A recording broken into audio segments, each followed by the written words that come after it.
Hello and welcome to Breakfast Central here on News Central, and we are indeed back again. Now, I said we, I'm sure they expected to see 3 people, but then again, it's good to be back.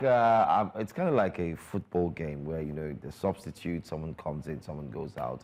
But don't worry, it's not either of our, faults and everything. It's just that we have to walk around the current situation of things. But welcome, I'm Joe Hansen. Good morning. I think if there's anything that this thing proves, is that the good Lord knew what he was doing when he was creating women. How they say men were created from sand, women were created from bone, because we have greater ability. The one person that hasn't been falling sick on this show is a woman. But the men just is sick, one sick today, another one tomorrow. Don't be too quick. Don't be too quick. Imperfection doesn't care about gender. God, I beg you, it's play. Wonderful, sick. Welcome back, Joe. It's good to have you. And you're giving Monday energy with a nice, sharp haircut. Yeah, very nice. I have to come back. Like I said, a substitution when you put a striker on the pitch, you need to come back with all the power, the glamour, the skill, the style. Thank you. I missed you guys, by the way. We missed you too. We're very happy to have you back. And of course, we miss Benga, who has to recuperate. Please send funds to, encourage them to get better faster. You're welcome to Breakfast Central. I am Olive MOD, and again, encouraging you to be a part of the show. In case you have to leave the house, don't worry. News Central can go anywhere you are with you. All you need to do is to go on YouTube and search for News Central Live. We're streaming. Drop comments, be a part of the conversations, and I, of course, will be talking to you and picking comments from the chat box to make reference to. We'll, of course, open the phone lines at some point, and we get to hear from you. You call in and share your thoughts on any of the stories. But this morning, we're starting wake-up conversations with a very interesting update. Now, Joe, when you were away, we were talking about how people were talking about touts and how there are lots of thugs or miscreants that are loitering Lagos. And in response to this, the Commissioner of Environment says that celebrities and influencers should stop giving them money. That when you give them money, you are encouraging their behavior, you're discouraging discipline, because whatever the government is trying to do, basically you're making it harder because they sort of get used to the money you're giving them and they start feeling entitled about it. And when we were talking about the story yesterday, the first thing that came to me was, we're moving the bulk of the responsibility, that we're shifting from the root cause to then start treating a symptom.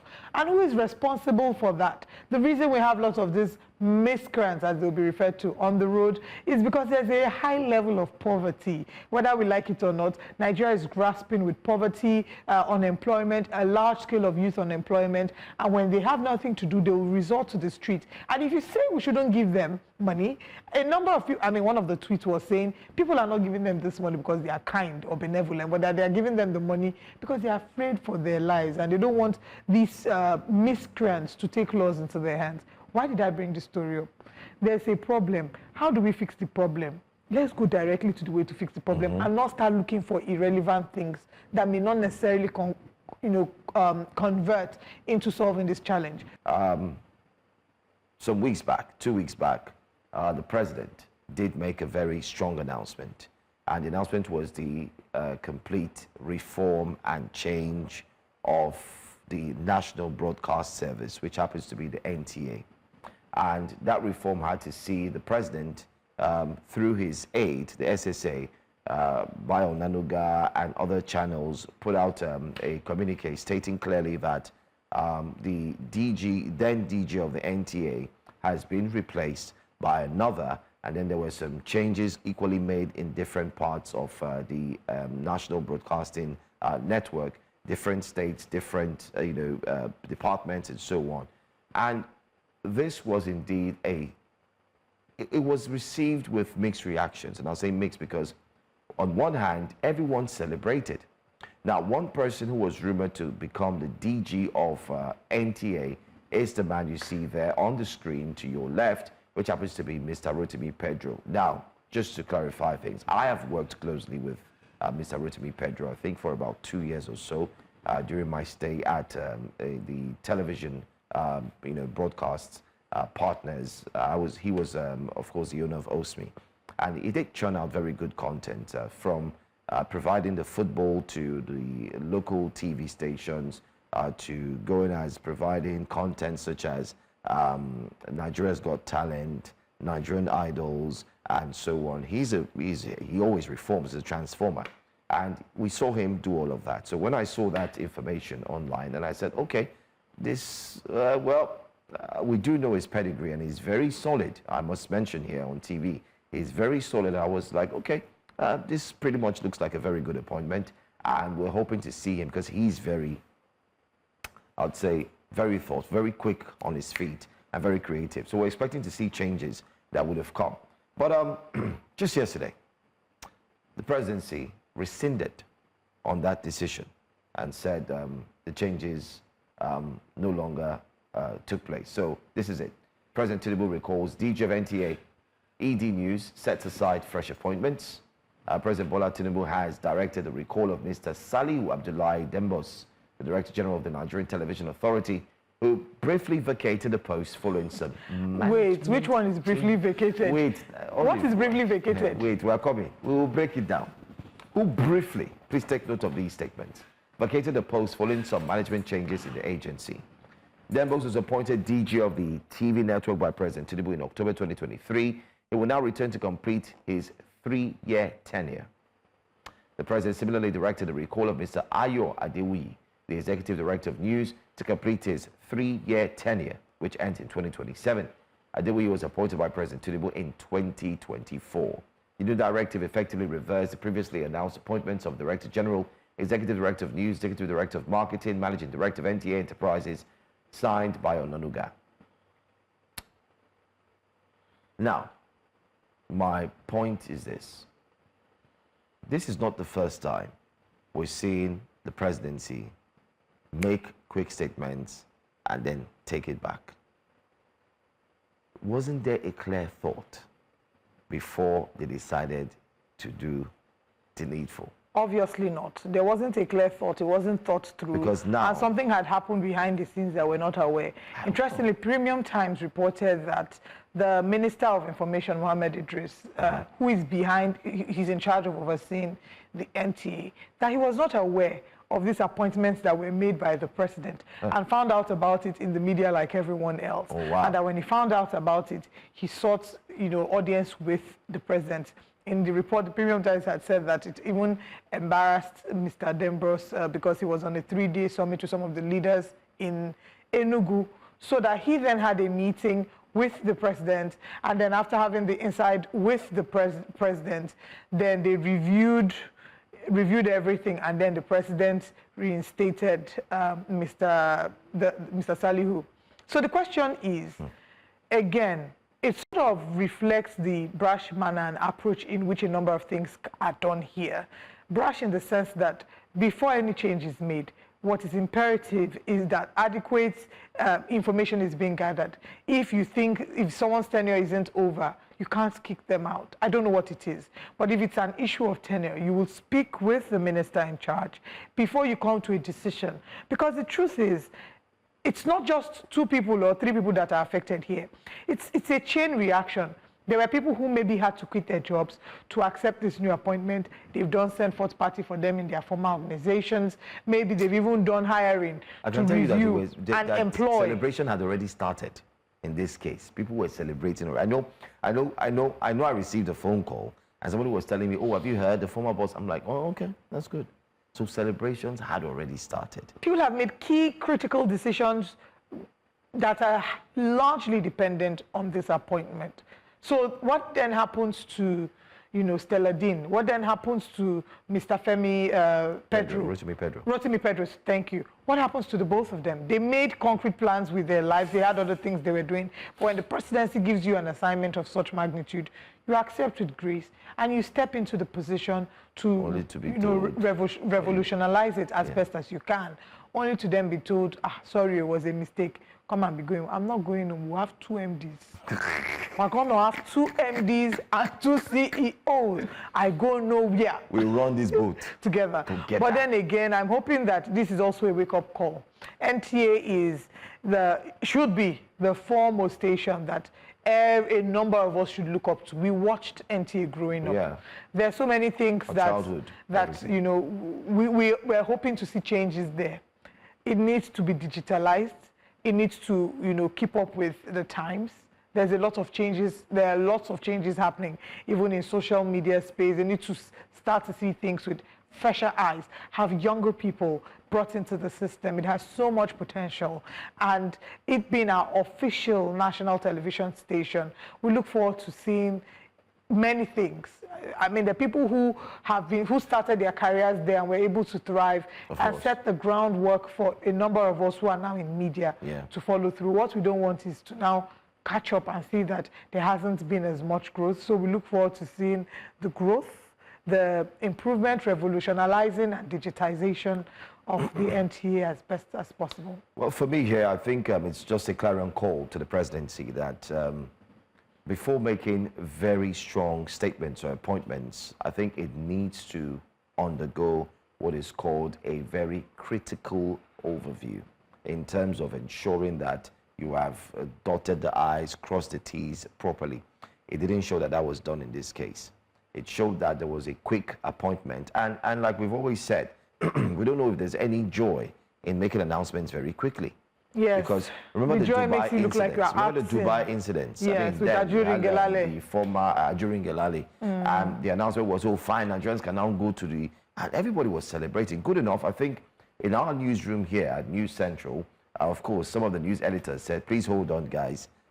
Don't be too quick to take this story.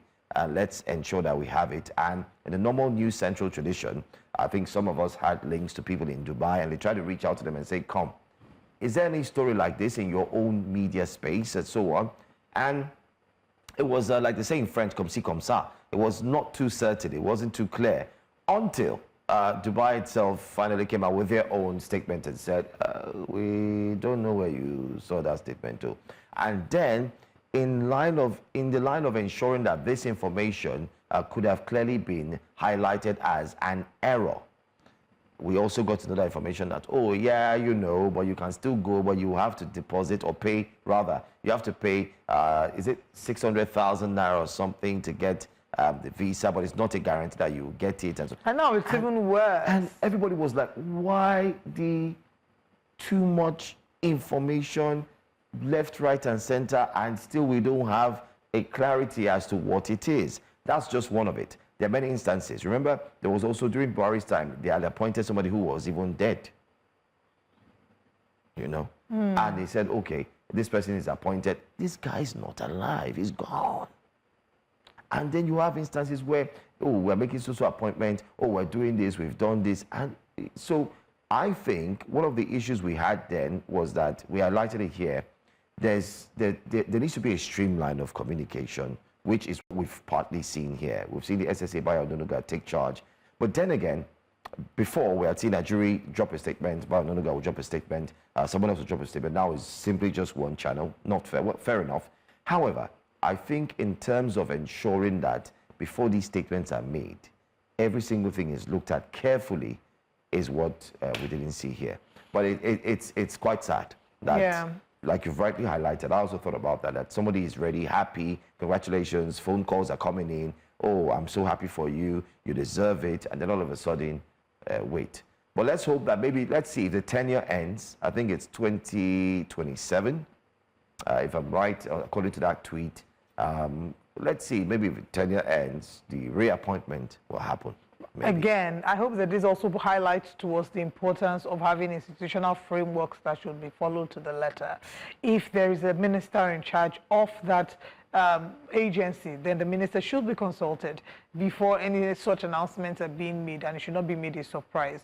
And that we learn our lesson from this, so we're not so quick to jump to social media and make announcements and then come back to take them. It's important to take our time, verify, reach a conclusion before coming out to announce, as opposed to come back, announce, we'll quickly take it back, especially because it's not just any random person. It is coming from the presidency. That's it. Now, let's move to our final. Okay, we have reactions. All right, let's get reactions to that. And after that, we then move to our final wake-up conversations. What a country where government of the day is confused. No wonder why the economy is confusing every day and the citizens keep getting confused on a daily basis. Is it a must that every appointment in federal level comes from the president? That's a valid question. If yes, why do we have ministers? Fact. Exactly. Fact. Raphael Lucas says, that's why we are telling people that Tinubu is a president that has a listening ear, which one be here, for the masses. He will be re-elected if anyone likes it or not. Come 2027, Wike is our next vice president. Come 2031, take it or leave it. Man that has turned Abuja to Dubai. Now what for you, Raphael? This one has gone from left to right. Directives and policy somersaults are the hallmark of this administration. A learner on the steering, trying different experiments with security and Nigeria's economy. Wahala Pro Max, Wahalard. That's for Eagle Eye. I do not think this reversal of appointments is in good taste. In the first place, why and how did it happen exactly? Was Mr. President ill-advised or misled into making fresh appointments? Whatever the cause is, anyone found to have instigated this directive somersault should be punished. No, nobody will. None. And then we have, it's almost election time, baby. Why did he put baby there? And the person, you say not Bola Tinubu, what his name? We have to at least show the northerners that we care until we get the second term. Okay. Anyway, these are the reactions. Let's now head to our final story where in a heartbreaking video that's now circulated on social media, we see patients left on the floor on iron beds without mattresses in Kangiwa Hospital in Kebbi State. A video that points to the very dilapidated state of Nigeria's healthcare has been shown. I can't say more. Let's take a look at this video.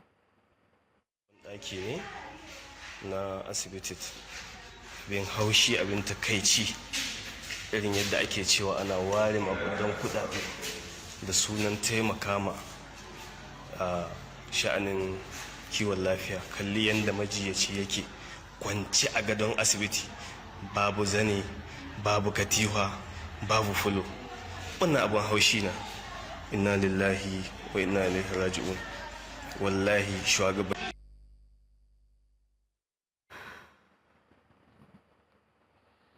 You know, we've always said it here on Breakfast Central that Nigeria's medical or healthcare system is in a comatose and it's eventually heading to death. It's going to, it's on a life support currently. Let's using the same medical terms. Nigeria's healthcare system is on a life support. Look at that. And as we count down, it may just give up anytime soon. And one thing that scares me the most is the fact that leaders need to understand that things such as food, healthcare, and shelter, you could get away a bit with education, which is why education system is being played with.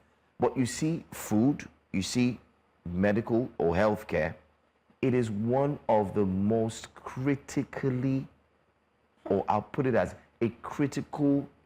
Oh man, look at. I just saw. Look at the floor. Just look close by. Look at the walls. It's really sad. This is a state that definitely would boast of having a governor who has received allocations from the federal government, and like we hear, it's 100 times now. What we're saying is this. Whether we like it or not, we understand that as governors of a state, because we don't want to talk to the president now. Let's talk to the subnationals. I want to believe that the subnationals can change all of these things. We know you have infrastructures and so on to put in place in the state. But can all governors come together, all subnationals, when they have their Federal Executive Council meeting, can they all sit down and say, listen, guys, all governors of the 36 states, let's have a goal for the next 6 months. Let's fix the entire healthcare system all together at once. I don't know even how. Let's come up with something possibly called fix healthcare system. Joe, let's go back to Abuja Declaration.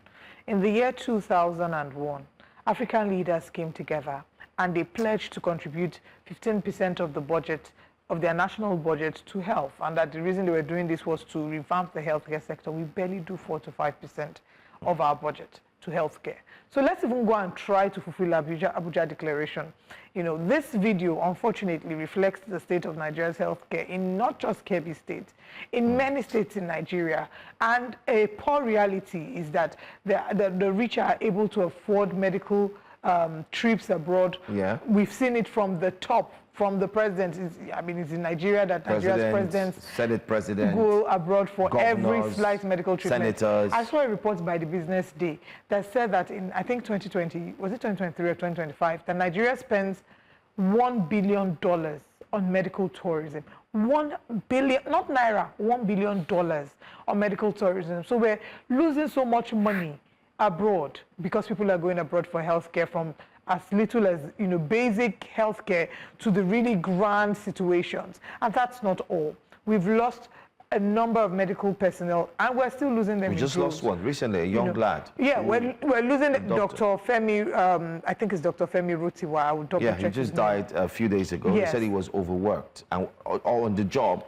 And not just are we losing them, those that unfortunately lose their lives, we're losing them in the numbers abroad because they're going to where not just, and it's not about money alone. If you recall, there was a time we had a guest, I'm trying to remember his name, he was a medical doctor on the show, and he shared how he had to one day carry a baby that was just born from one building to another because he needed to get the baby to NICU, and they didn't have, I've forgotten how he explained, but he said it's heartbreaking even for them as doctors to not be able to have all that they need to do their work to save lives. So it's a multifaceted, hydra-headed dragon that we're facing in Nigeria's healthcare, and it is really a shame. Nigerians are speaking about it. Let's see what their reactions are.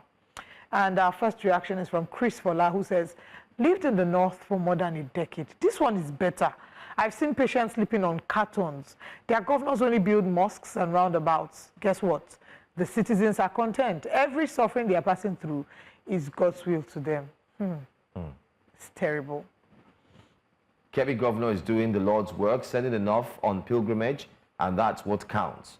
Sick unto death to Jana, he says, his destiny claimed relatives of deceased. Governor knows this. The clerics tell believers that tight from governor, the people are hungry but happy. I really don't understand your message, Uche Bakadi. Hopefully we could learn more from. I think that person's being sarcastic. Yeah. I lived in the north for about 6 years, and I can tell you that this is the norm, Olive. The citizens complaining and asking questions, a capital N-O, no. Was it not 2 days ago that a state governor with the highest number of out-of-school children said he wants to be paying clergymen salaries? I agree, and that story is one story we would look to actually highlight as well. A state that has a lot of children out of school said he wants to be paying clergymen salaries, put them on salaries every month. What happened to building schools and letting these children, these kids have life? Well, do you know by design there's supposed to be just one general hospital per LGA? Now imagine this where the whole LGA runs is, God forbid. Can you imagine? Pilgrimage to Mecca is better than a good hospital. So everyone is actually coming out to talk about it, where you focus more on the religion than ensuring that you take care of the people. But then again, I want to ask a question, and I just want to pose this to all our viewers. Regardless of any religion that you belong to, whether you're a Christian, Muslim, or whichever, I am certain that every religion tells you to actually show some form of either love, concern, or care for yourself and for your neighbor. That's a fact, and we know that. So the question you would want to ask yourself is, with what you've seen, does it show that someone is taking care of his neighbor, love, or for himself? Because if it doesn't show, then why would an individual say, let's build more worship centers and care less about what the people will eat or feed or even use to take care of themselves? You know why? Because, first of all, we're a very religious society. And because we're and the reason why a number of us are very religious is not necessarily because we're genuinely drawn to faith. It's because the government has failed and people need to hold on to hope. And what religion does is it gives you hope. Hope is not a strategy. Yes. Like we always so they say hold here. on to hope by investing themselves and throwing themselves into religion. Is why the kind of prayer points we pray in Nigeria. And that's why those are not the things people pray for. They don't pray for those kind of things abroad. When you go abroad, you go to the West, the people who are people of faith there. I trust their faith more because they have everything that they need, or majority of the things that they need. They are not praying, God, please, when I get home, let there be light. Oh, Lord, please, that pothole, let it not tear my tire. Oh, God, for us. You know, Father, Lord, please, our transformer, touch their hearts, come and fix it. The kind of things that we pray about, they are very embarrassing. The people in the West or in developed countries don't have those kind of prayer points. So I trust their religion in some sense because I feel that they have what they need. They're not praying from a place of desperation or a place of need. They're praying from a place of love and a desire to build intimacy with God. I agree. Here is desperation to say, God, your insurance, if you are doing insurance, your insurance is blood of Jesus. So you use God, you hold God and use God as insurance. So it's, again, when there's that, when the government has failed, so it's a vicious cycle. The government has failed the people need something to hold on to, so they hold on to religion. Government sees religion as a tool for manipulation. Government invests in religion. Is why, as a nation, everybody. It's why, as a nation that is struggling with finances, some people's priority is to be sending people on pilgrimage, you know, to Jerusalem or to Mecca. Saying that you'll be paying the clerics, and you're using government funds to be sending people on pilgrimage. So at the end of the day, we are highly religious people, and that vicious cycle, I don't know how we're going to break it. Sounds like a ticking time bomb. Because whether you like it or not, I'm going to say this here, a generation is going, and another generation is coming. They are watching. One thing you should note is that all generations are never the same. There's some generations that become wiser. And with this guy in our hands, I can tell you clearly that the generation that has indeed become woke, there are many. So we might need to, those in power need to really think clearly about what they're doing. That's just a complete fact. Meanwhile, as we wrap up the show, let me also mention, in line with what you've said with the last story, do a survey for us. I've done the survey. I'd like you to also do it. As you drive around Lagos, Abuja, wherever you are, count how many industries you find to your left or to your right whenever you're driving, and count how many adverts on billboards that actually talk something different aside from religion. I bet you'll be shocked. You have so many religious billboards across the entire country in Nigeria, and less of billboards that talk about instilling either trust or integrity or building morals, or better still, the ones that offer jobs and industries. Go check and you find out for yourselves. But that's all on breakfast, started off a wake-up conversation. Let's go straight to our top stories of what we have for you today here on Breakfast Central. Today on Breakfast Central, President Bola Tinubu backs state police amid insecurity concerns. It's about time, everyone says. Well, not everyone, though. Ahead of a PDP convention, Wike's camp demands ignite fresh feud. Who's going to agree? Well, we'll find out too. And CNG price saw hits 450 naira. We'll also look at the insecurity in Consider State, as there is indeed another conversation to look into that. And then the newspaper front pages will be up next. Do us a favor, stay glued. We'll be right back for all the information.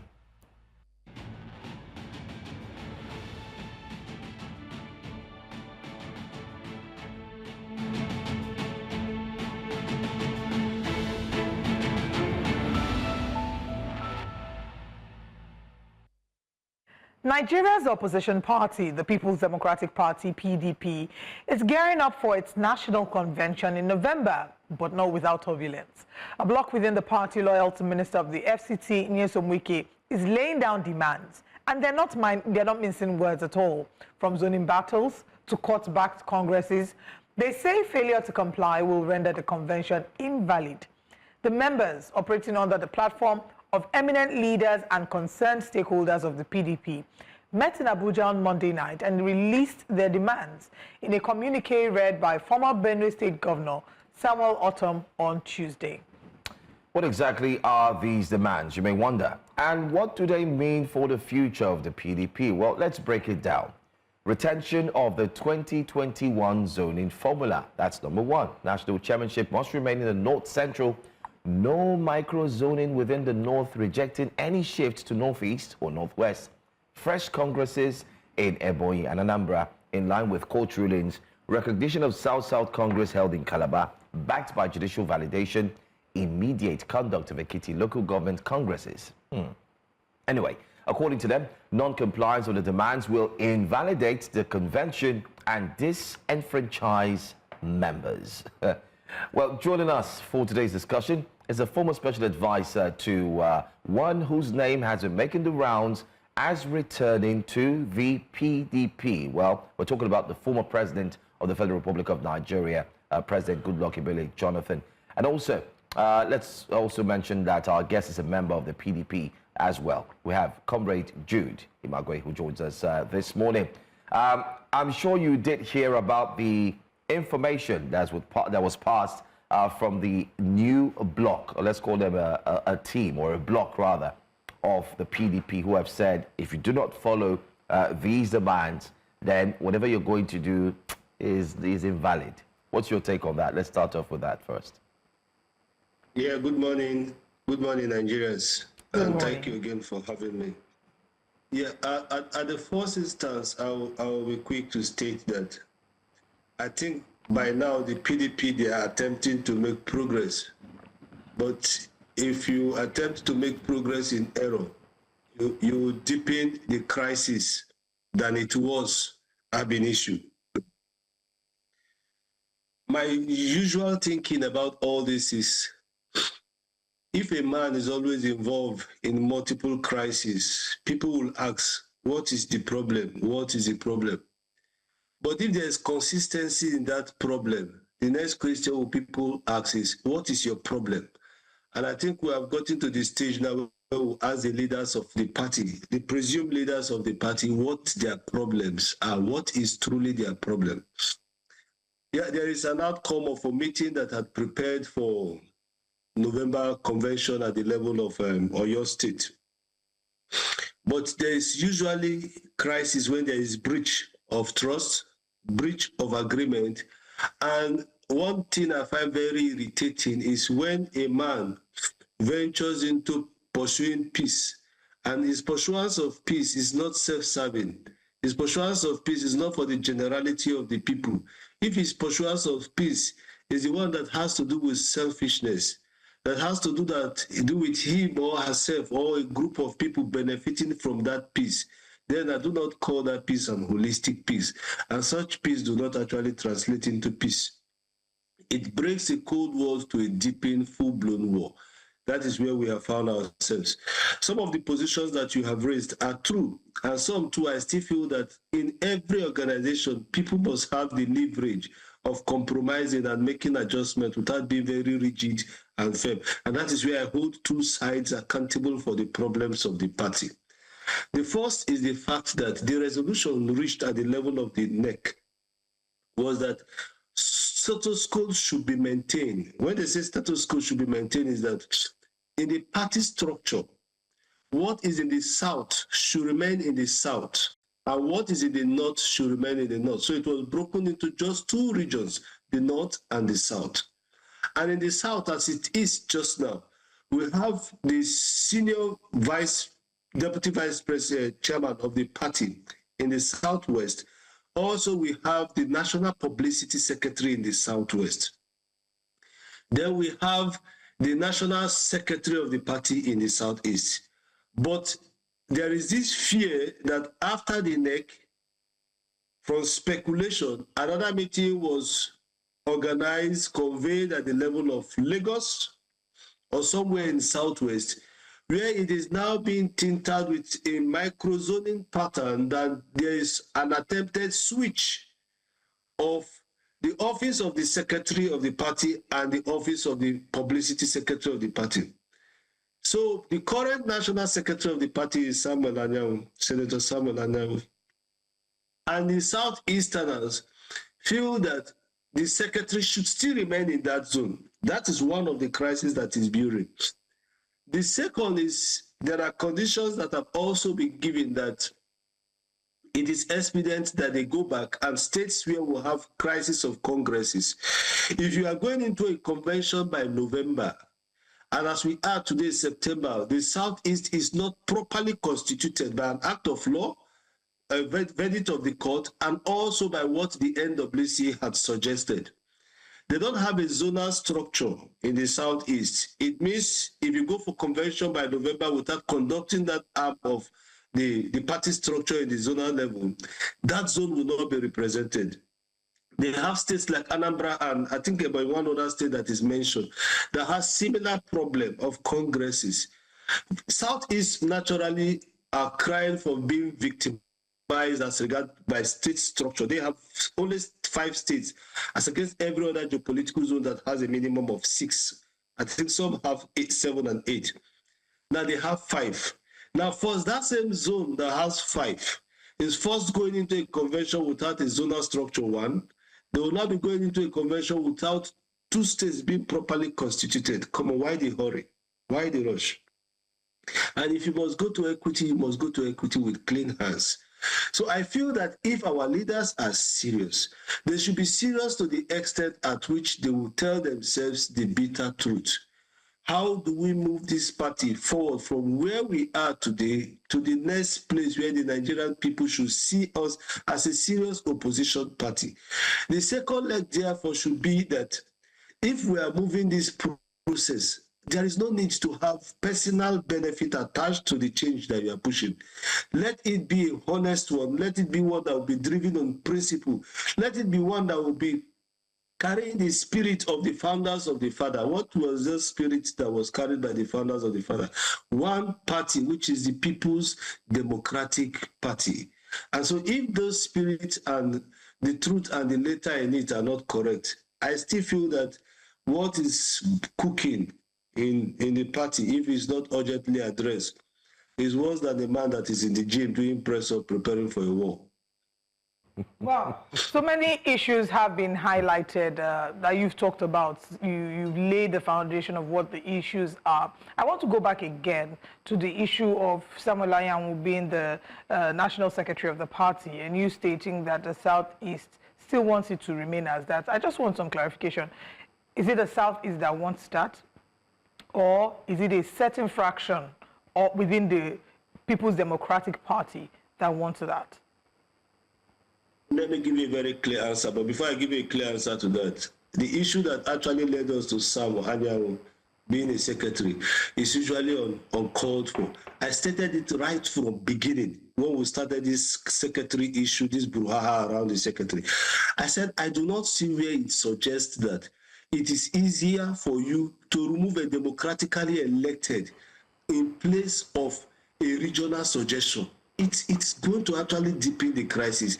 It pushed us for over 1 year. If you have a problem with the democratically elected secretary, by virtue of your suspicion of an act that he has committed that is not right, but people have done these things, and since we don't have it in the constitution that is expressly stated that if you go to contest an election, if you come back, your position will be vacant. You can deal with that constitutional crisis in the next Congress or in the next constitutional amendment. But again, it is also the duty of that zone to wait till an election to reward him in the manner at which they choose to want to reward him. That should have been treated long before all the litigation we went from lower court to higher court until we got to Supreme Court and gave it final verdict. And we now got back to that same stage.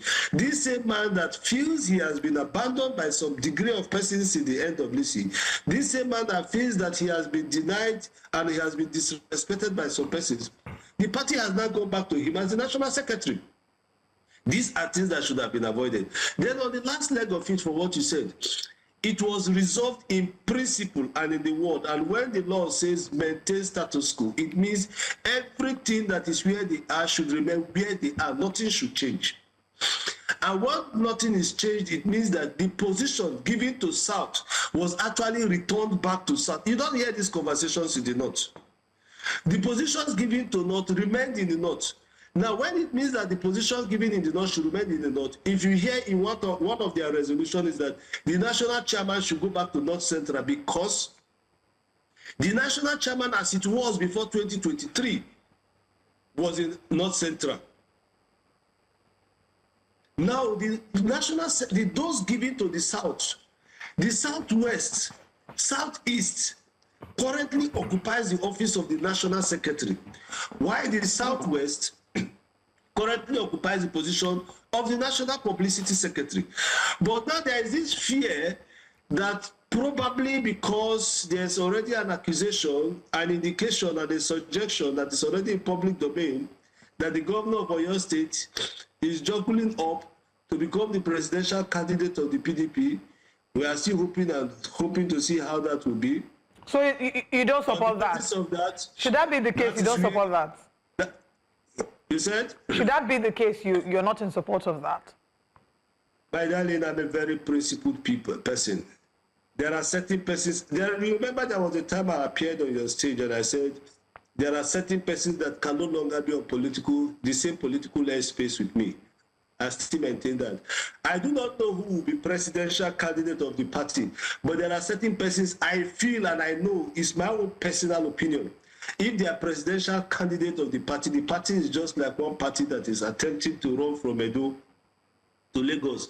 But rather than facing going to Lagos, he's turning his way, going to Anambra. I want to go to Enugu and start turning back from Ebonyi before begin to start his journey to Lagos. If they choose that path, fine. I do not see anything that is wrong. For some of us young persons, we'll be looking at them like this. It's not like Sidan, look, we already will be thinking of where else to go. There are other persons that have the strength and the capacity to actually pilot the affairs of the Nigerian state. You should not have been part of a crisis. I want to benefit from that crisis. It will not work. It will not work. Well, let me ask. I know we've talked about the zoning, which happens to be a major issue. And like you've said, there are rumors, let me use the word rumors, that's emerging that after the meeting, this would happen, this would change, and so on. But some members of the PDP are also aggrieved that it seems like these persons talking now are loyalists of the FCT minister, and therefore his name has come out again, which is Nyesom Wike has come out again, where they said that it seems like he's holding the party by the jugular. I don't know what your thought is concerning this.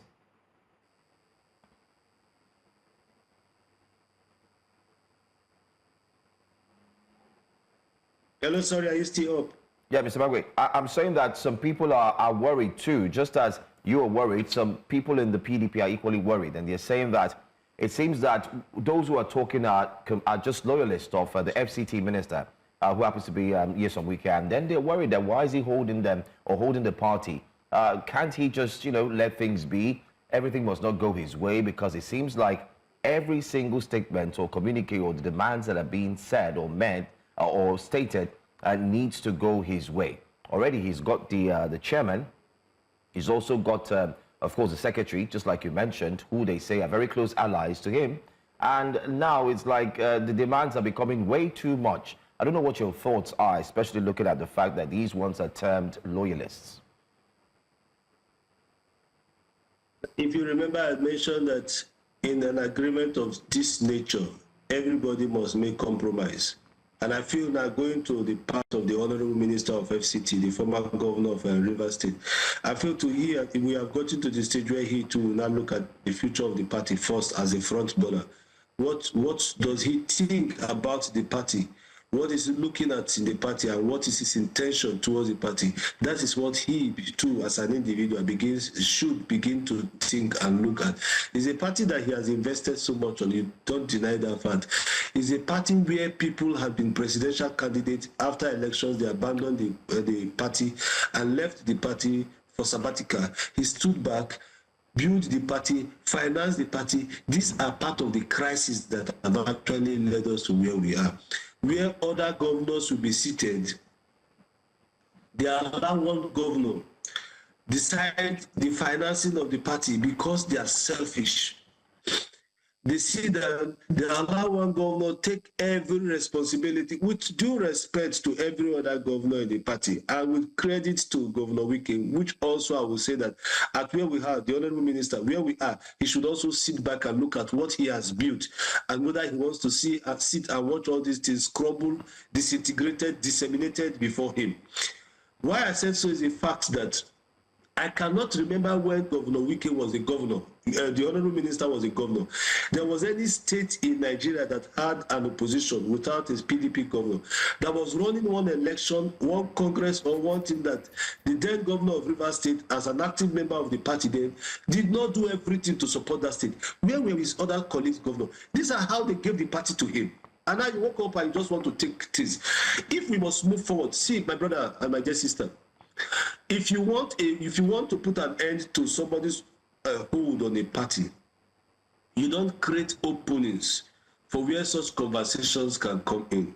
For instance, if you are keeping in line with what the NWC have said as regards the zoning maintaining its status quo, and there's no conversation around switching, particularly in the south and southeast and the southwest, you there have not created any opportunity for them to come up with another demand.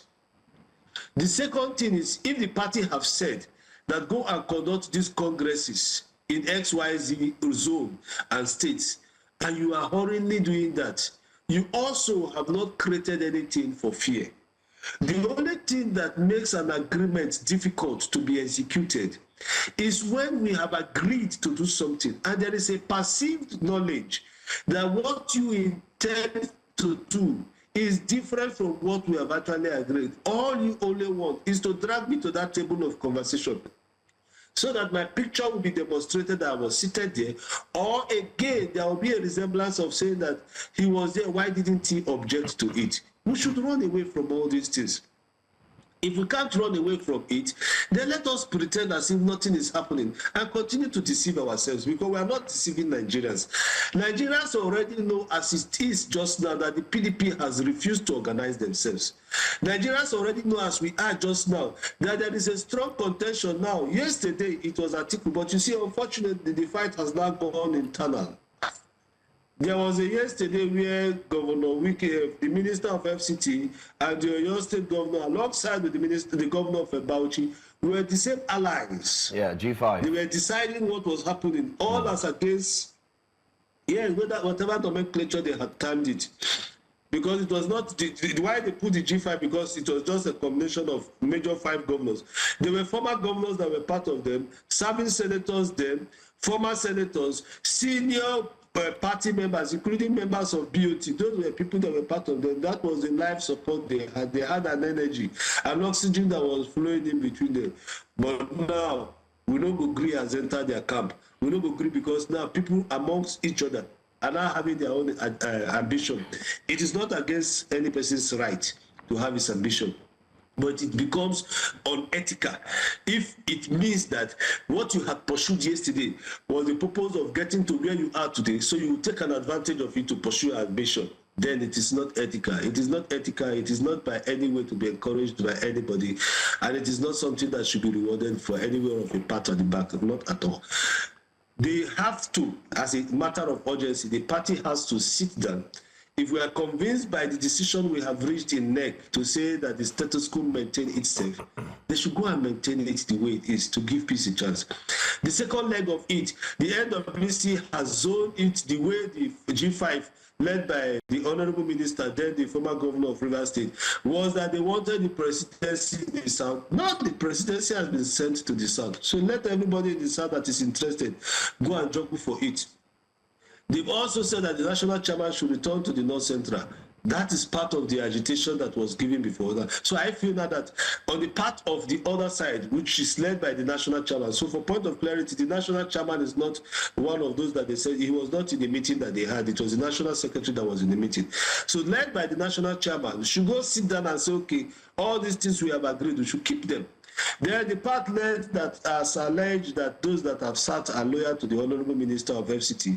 I do not think that it is about loyalty, it is about ideology, it is about what they believe and standing for what they are fighting for. If the head figure there is perceived to be the Honorable Minister of FCT, so let it has that nomenclature. But they feel they believe in what they believe and they are standing on what they are standing on. If what they are standing on has been agreed upon 99%, then they two should come together and make a compromise. So wait, so my question is, Comrade Imagwe, my question is, again, if these demands are not met, I mean, the Wike bloc has said that they are they're not going to be in support of the convention. So what happens if these demands aren't met? You know, think we'll get to the stage where the demands are not met, except people are still holding very strong to selfishness. And I also do not think that if the issue is addressed properly, the manner at which the governor, the FCT minister's camp had positioned it becomes something that is casted on stone. And that is why I say we must come to compromise. Why I'm speaking like this is because I've had several instances like this before that I have managed and mitigated. There is no way you can go into it without making sacrifice, without everyone, each of the group must come to the table with allowing to let some things go and getting some things. You can't get it all at all times on the table of discontent. Okay, so everybody should decide. If everybody come grandstanding. Okay, so I mean, Yes, you are suggesting that they come back to the table and negotiate, and everybody be willing to sacrifice. And just to reiterate what these demands are, it's the retention of the 2021 zoning formula. They say that the national chairmanship must remain in the North Central, no microzoning within the North, rejecting any shift to Northeast or Northwest, fresh congresses in Ebonyi and Anambra in line with court rulings, recognition of South-South Congress held in Calabar, backed by judicial validation, and the immediate conduct of Ekiti local government congresses. And according to them, non-compliance of these demands will invalidate the convention and disenfranchise members. And you do not believe that we'll get to that point. You believe that everyone will come to the negotiation table. I want to bring another angle to the conversation, and this is former President Goodluck Ebele Jonathan. Again, he's back in the news. His Excellency Peter Obi again is back in the news. And this is, of course, because of what Nyesom Wike has said. He talked about former President Goodluck Ebele Jonathan being, you know, a worthy elder statesman, and he's sure that he obviously inferring that he should be enjoying his quote-unquote retirement, and that Peter Obi coming back into the PDP will be a way to just run the party down. Let's get your reaction to his standpoint. Peter Obi coming to PDP is not at any way going to run the party down. That is one clear fact that we must agree on. Peter Obi, as it is today, has turned himself almost to an institution. Peter Obi has earned himself a movement that was likely enjoyed in the time past with the likes of persons like the late President Muhammadu Buhari, General, because he ruled us as a military man, General Muhammadu Buhari, late. May his soul rest in peace. Now, there are people then that had actually had time that they drive. You can't excuse the fact that Peter Obi today is a movement. You can't excuse the fact that wherever he finds himself today, there is this degree of young demography that will want to go alongside with him, even without him spending shishi, according to their slogan. There is this perception that he's one man that is actually empathetic to the Nigerian demands. He's one man that is going to remove the bottleneck and the executive rascality. I do not see how that will become a problem to the party.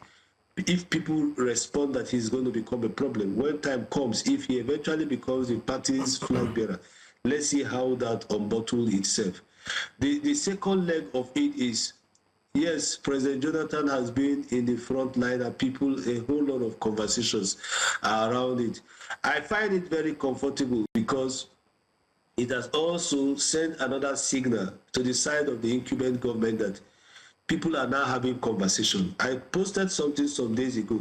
I said, if you are living in a society where people begin to make references to the merriment they had yesterday, people sit and say, oh, I wish it was yesterday.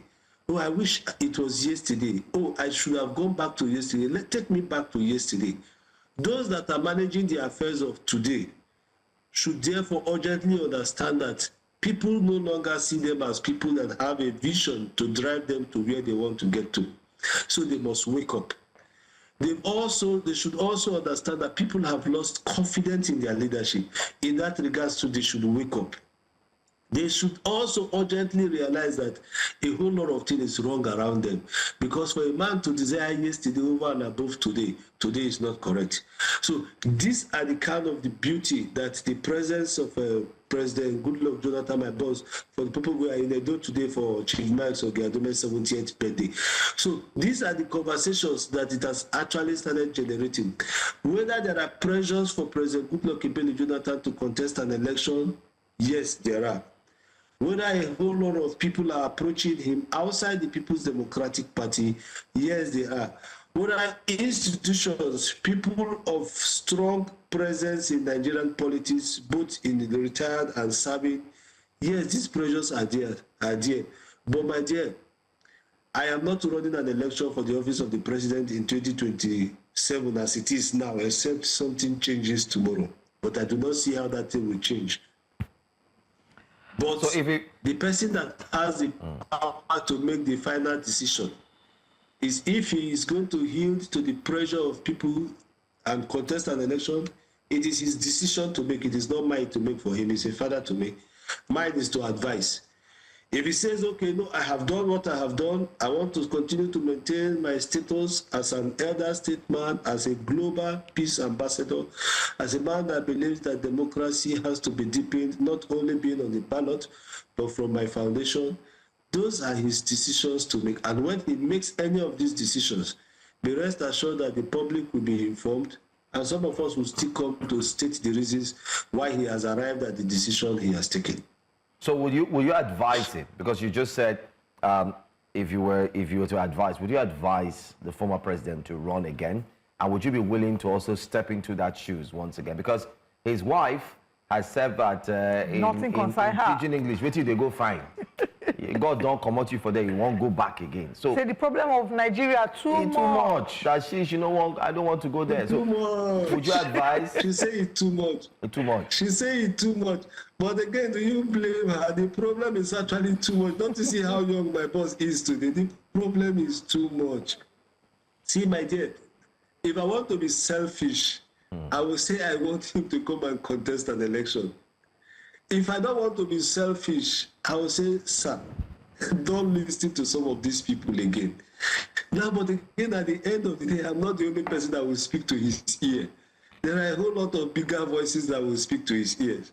Now, I will look at it from two angles. The first one is, should he truly come back and contest an election? Are there things that he will be able to do within the ambit of 4 years? Because statutorily is not going to be able to run after 4 years. Forget the conversation that people are saying that he's barred from running because of constitution. And I say again, some of the problems we have in this country is people that interpret our constitutions and our law for us, the legal practitioners, with respect to that profession. I have not seen anywhere in the world where the law is retrogressive. Laws take effect from the day they are enacted. So if a law is enacted in 2019, and you are not saying that a man that had left office in 2015, that law begins to take effect from his oath of office, we don't do that. So those conversations are unhealthy and they are unethical and they are not, they will just take us to court for academic exercise. On that leg of it, if they feel that one of the reasons why they want to bring him back is to apologize to him for the wrong they have done to him, for the false accusations, because most of the proponents of it today are those persons that also stood up in 2014 against everything we told them to say, no, they don't want him. For whatever reason, they said they didn't want him, and it saw the light of the day. If they have had a change of mind today and they feel that the only way they can come to say that they are sorry for what they do is to make him contest an election, it is to the extent that which such things are of honest pursuance. The second aspect of it is, for him as himself, he should have a reflection. Like the time, I know in 2 occasions we've had a decision. I said, sir, some of these things are things that you can think yourself personally. Put all the cards on the table. Look at them, evaluate them. What I do, I begin to eliminate from the strong. And I leave the weak cards on the table and I ask myself, why is this card weak? And what can I do to make the card strong so that in the future I don't eliminate it last again? And so when you put all these things on the table, look at them. If you think you are convinced, let the world know. If you know, you speak to him too. And for what Mommy said, Mama Peace, what Mommy said is a record of old. Yeah, she expressed herself the way she actually feels that things should be done and how things should be done, and what she thinks about people that are pushing back for the system. Now, if she as a mother, as the wife, as the former first lady, sits down and says, okay, this is her thinking, it should not be something that people begin to amplify, because in the last 2 weeks, they have almost turned it to what they becomes national daily post, all in the bid of trying to build up. And that is why I said it is something that is very exciting to me, because when you see people begin to push every old narrative in a desperate manner, it means they know that something is in the kitchen that they are cooking. However, they do not know whether it's this kind of soup or is that other kind of soup. For that soup not to come out, for that meal not to come out, they want to do every and anything to stop it from coming out. And in attempting to do every and anything to stopping it from coming out, it means they themselves that are pushing these narratives now should go back and ask what is wrong in the system that have suddenly made Nigerians sit down to say, take me back to yesterday. Why the yearning? Why the agitation? Why the request? Why the demand of a yesterday is coming to a present, the present that you are leading? It should challenge them. It should push them to wanting to do things different.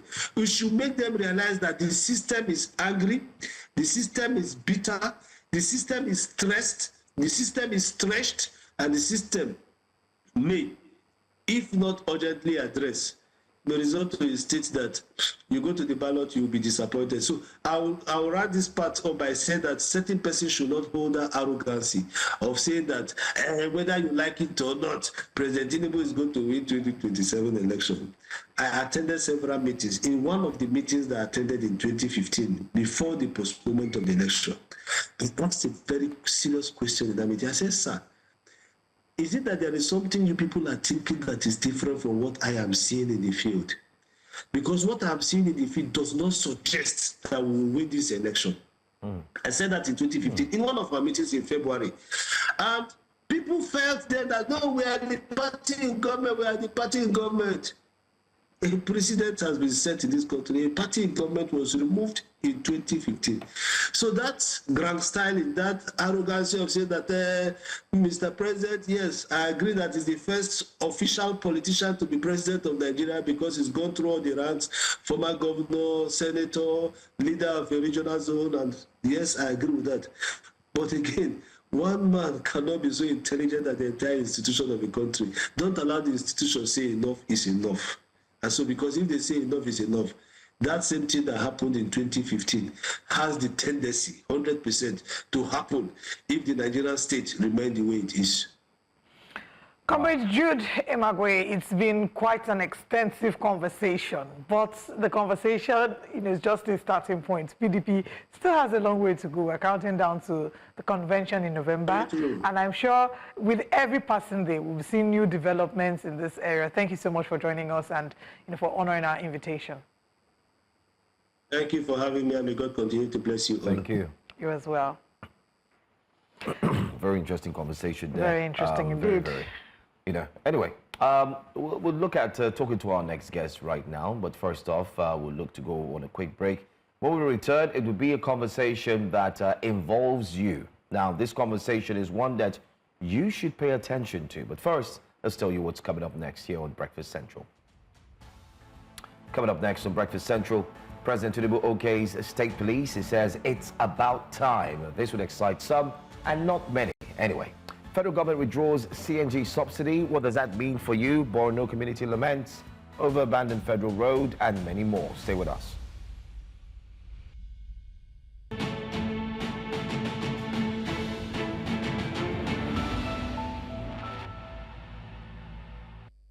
Welcome back. The price of compressed natural gas CNG has surged from 230 naira to 450 naira per standard cubic meter.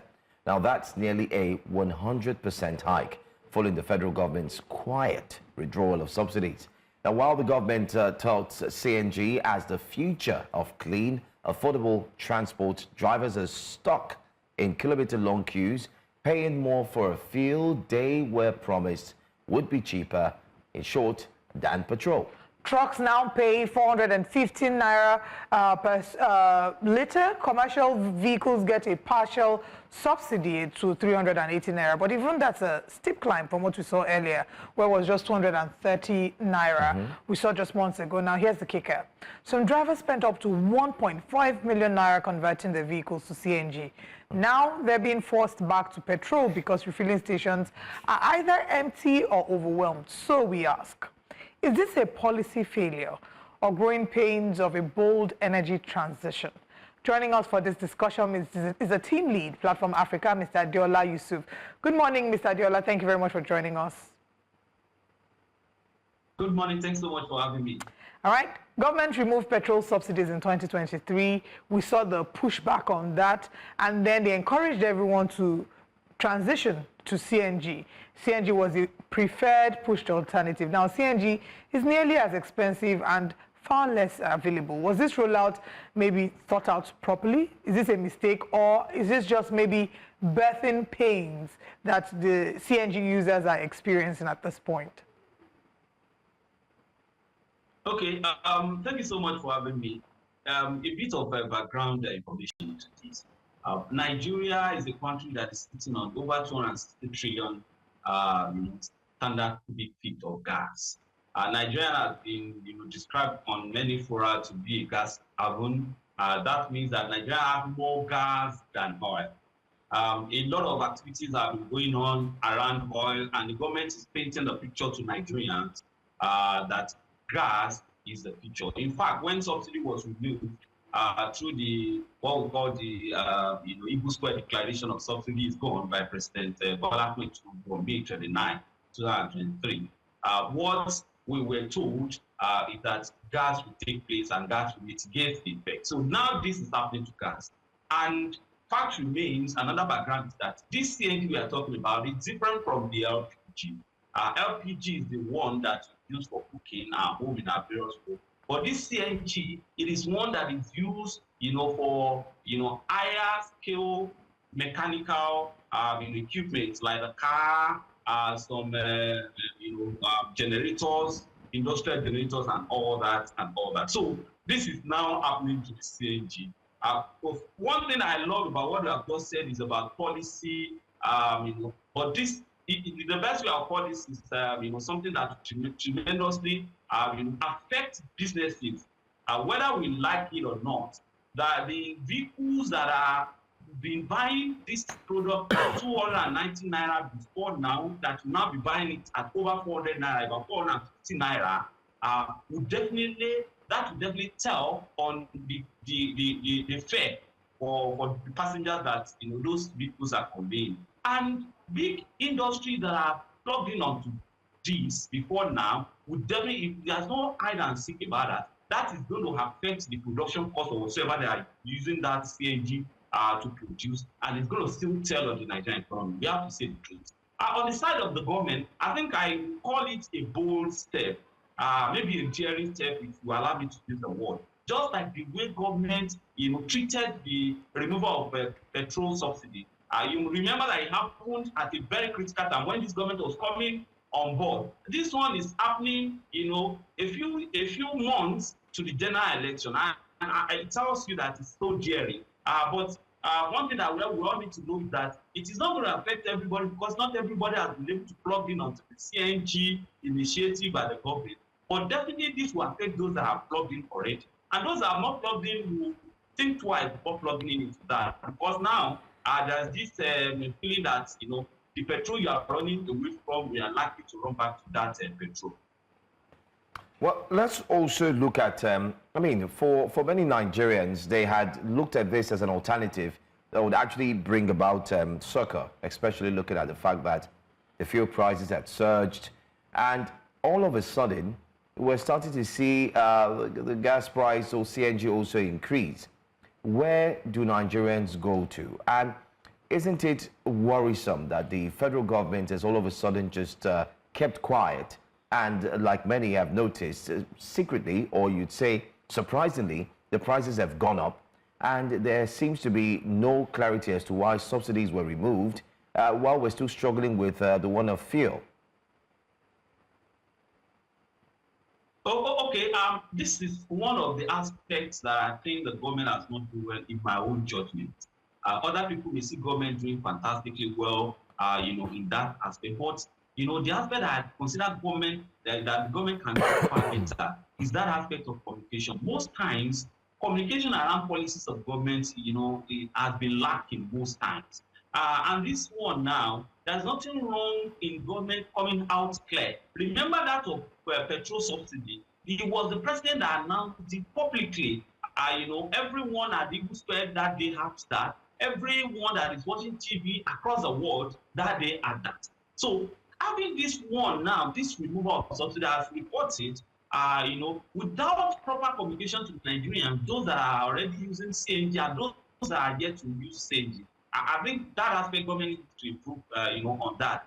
There's something, if you want to look at it, if government is saying is spending on CNG, to subsidize a few people that are already plugged in onto that is too much, and they want to, redefine their economic policy around that, it's not wrong. But, government keeping quiet about that, I think it sends a very, not so palatable signal to everyone, including those in government, because fact remains that government has done things, in their judgment that they think is to the betterment of Nigerians. Because, like I said earlier, those that are plugged in onto this CNG, are not so many. Of course, they are Nigerians and their interests are supposed to be taken care of, proper care of. Remember, there are, people that have already even invested in the CNG stations. All right, Mr. Yusuf, are you there? Amount of money, maybe $1. So it is not so right for government to now, do those things without proper communication. I know we can't blame the president, but there are some people that are getting salaries, that are getting, a lot of financial support, because their job is to communicate government policy. So I think government has not done, something affordable in that aspect. Nigerians need to know what's going on, particularly things that will definitely affect them. I've been saying it, government has not been doing so well. All right, Mr. Yusuf, please, we'd like you to just hold your thoughts there before you complete it. Let's go on a quick break. When we come back, we'd like to hear some more from you, all right? So stay with us.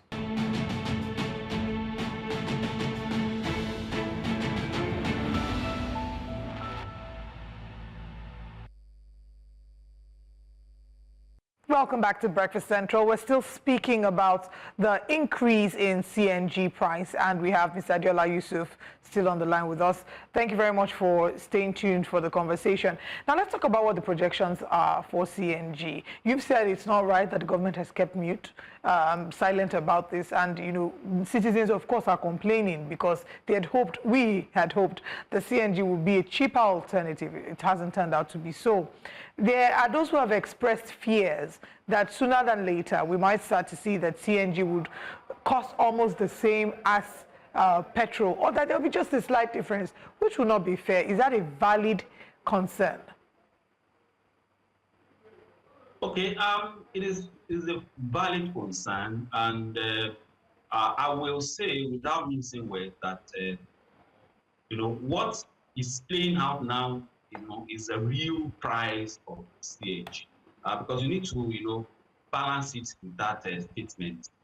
What we have been having before now is a subsidized price of CNG, but now we're having the real price, just like in the case of petrol.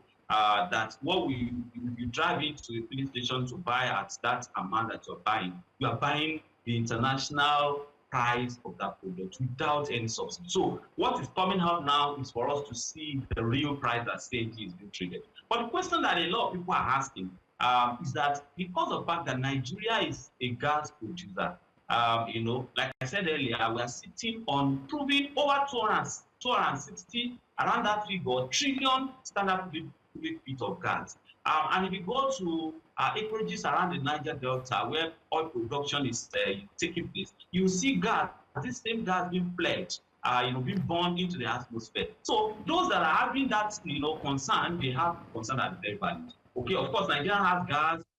Then why do we need to now even be using international price to buy the CNG, LPG, and all that. But fact remains that despite the fact that Nigerian has gas, because I knew about, there is this, infrastructure deficits that Nigeria is still trying to, play around. Nigeria is still trying to, overcome, and Nigeria is still trying to fix. So the price we have now is the real price. Okay.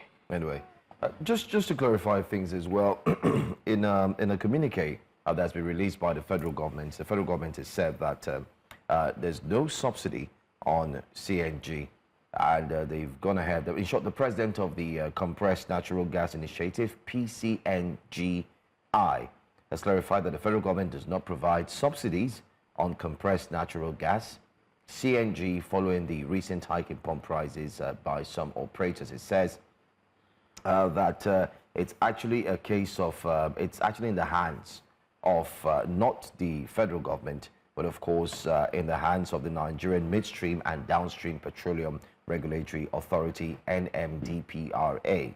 And they're the ones who fix prices, that the government is just to ensure that they do not exploit Nigerians. And all of this only makes me wonder if they are not aware that the prices are way higher than what was promised. Because if you're selling at 430 from 230 and it's gone up to about 430 naira, for instance, 430 naira, if you take away a few, just like 100% of that will actually lead you to buying fuel.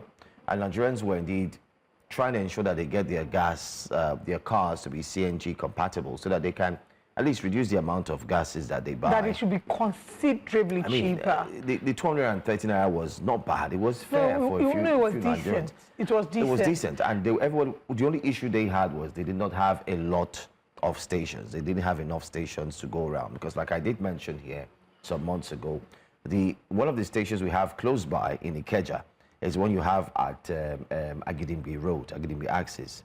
And that is the one that is taking care of everybody within the Ikeja axis, down to, if you move from Agidimbi Stretch down to Tony Street, everybody coming down to that place as well.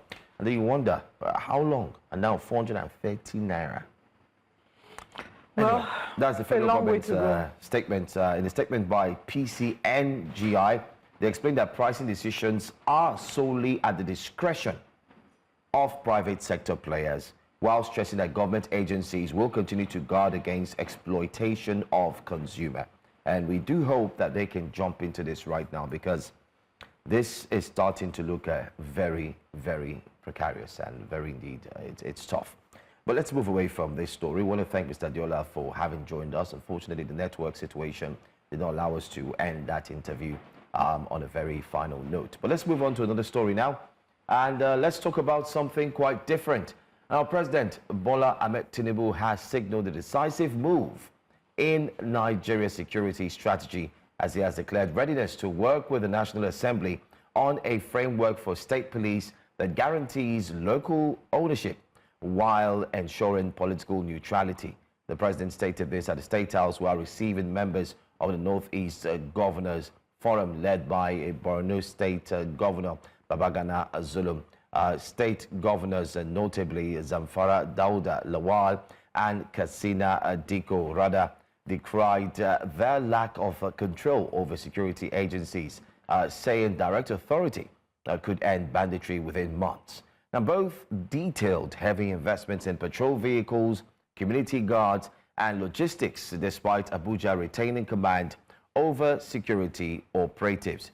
So these are some of the latest stories from the security aspect. But Olive? Yes, of course. With banditry, there are several issues. Banditry, farmer-header clashes, and terrorism eroding public trust in government. Tinubu's stance ends years of federal hesitation over decentralizing policing as banditry, insurgency, and kidnappings devastate communities nationwide. However, recall that in June 2025, the Inspector General of Police, Kayode Egbetokun, speaking at a constitutional review legislative dialogue, objected to state policing, arguing that the Nigerian police force should be strengthened and better funded instead of creating state police structures. Now that the president is saying otherwise, being willing to hand some of the responsibility of policing to state governors, what will need to change and be put in place for state policing to thrive? Joining us now is security expert Oyekachi Adekoya, thank you very much for joining us this morning. Thank you for having me, and good morning to the viewers and to all of you in the studio. Mr. Oyekachi Adekoya, you've spoken several times when we've talked about insecurity. You've been of the opinion that the governors have a huge role to play, and we often would lay the bulk of the responsibility wrongfully at the presidency. So I'm sure that you're excited about this new development. I'm super excited. All right. And so I will not hide my feelings. All right. So what mechanisms will need to be put in place to ensure that this is effectively, managed and ensuring that we get the best out of it?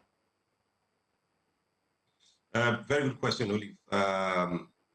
And, I think the president has finally listened to me, I would say, because I'd warned several times that he will go the way of his predecessors if he doesn't take the issue of state policing head on. And to correct the impression, no, he's not the first president to push for state policing. Maybe we are not fully aware. President Buhari did push for it. The state governors, through their legislative arms and then their reps in the National Assembly, truncated the push for the subnational governments to have. Their excuse then was the issue of lack of funding. But again, we heard the president say they've met their revenue target. So yeah, let's go. So what must happen differently? Very clearly, every state must now have, we're working with some state governors, I run a consulting firm, to create what is called a protective intelligence framework. So there must be some design elements into how you ensure public safety, because what we've been doing before now is public order. And so if you go the public safety route, then every government touch points, infrastructure touch points has to have some ring of protection around it. So there's a design element to it in how you build a bottom to top approach, feeding from the local government, from the grassroots into a fusion center to provide the chief executive of the state what we call operational visibility, to have his fingers, on the pie, and to know where the issues are and what's driving those issues, to monitor spend and adjust spend, to optimize that security vote that the state has, to make a better living space for every one of us. So that's what needs to happen and needs to happen quickly. I think that the subnational governments can begin to make those investments and adjustments in anticipation for the eventuality that we call state police. Even if this president does not eventually get it done, the conversations around state police are long overdue. It will happen in Nigeria, it will happen in my day and in my time. I'm very optimistic because really the 1940s, 1930s, 1950s, 1960 assumptions upon which we've been driving national security is failed, continues to fail. It will keep government efforts behind the curve, and allowing nimble, agile, local actors to outpace and outstrip whatever it is that government is doing. So I'm super excited, and that's what needs to begin to happen. Government must begin to prepare for that future which has now come upon us, and they must start now. Does this in any way hinge on the fact that you've always mentioned that the subnationals have a bigger role to play, and this is like taking a bigger part of the pie where they now have to lead, especially when they have state policing? And how do you think this will come across those who have initially said state policing won't work, especially looking at the fact that we've seen what politicians and every other person in power has done in terms of either using these procedures to outmuscle, be it someone who, in quotes, they really don't like. So how does that play in this part where state policing is going to be affected eventually?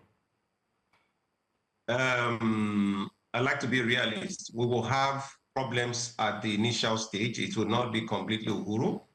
It may create some little discomfort, but as with the maturing of jurisprudence and even the body of law in any society, the test of anything is in the eating. So we must start. There would be some governors that would abuse office.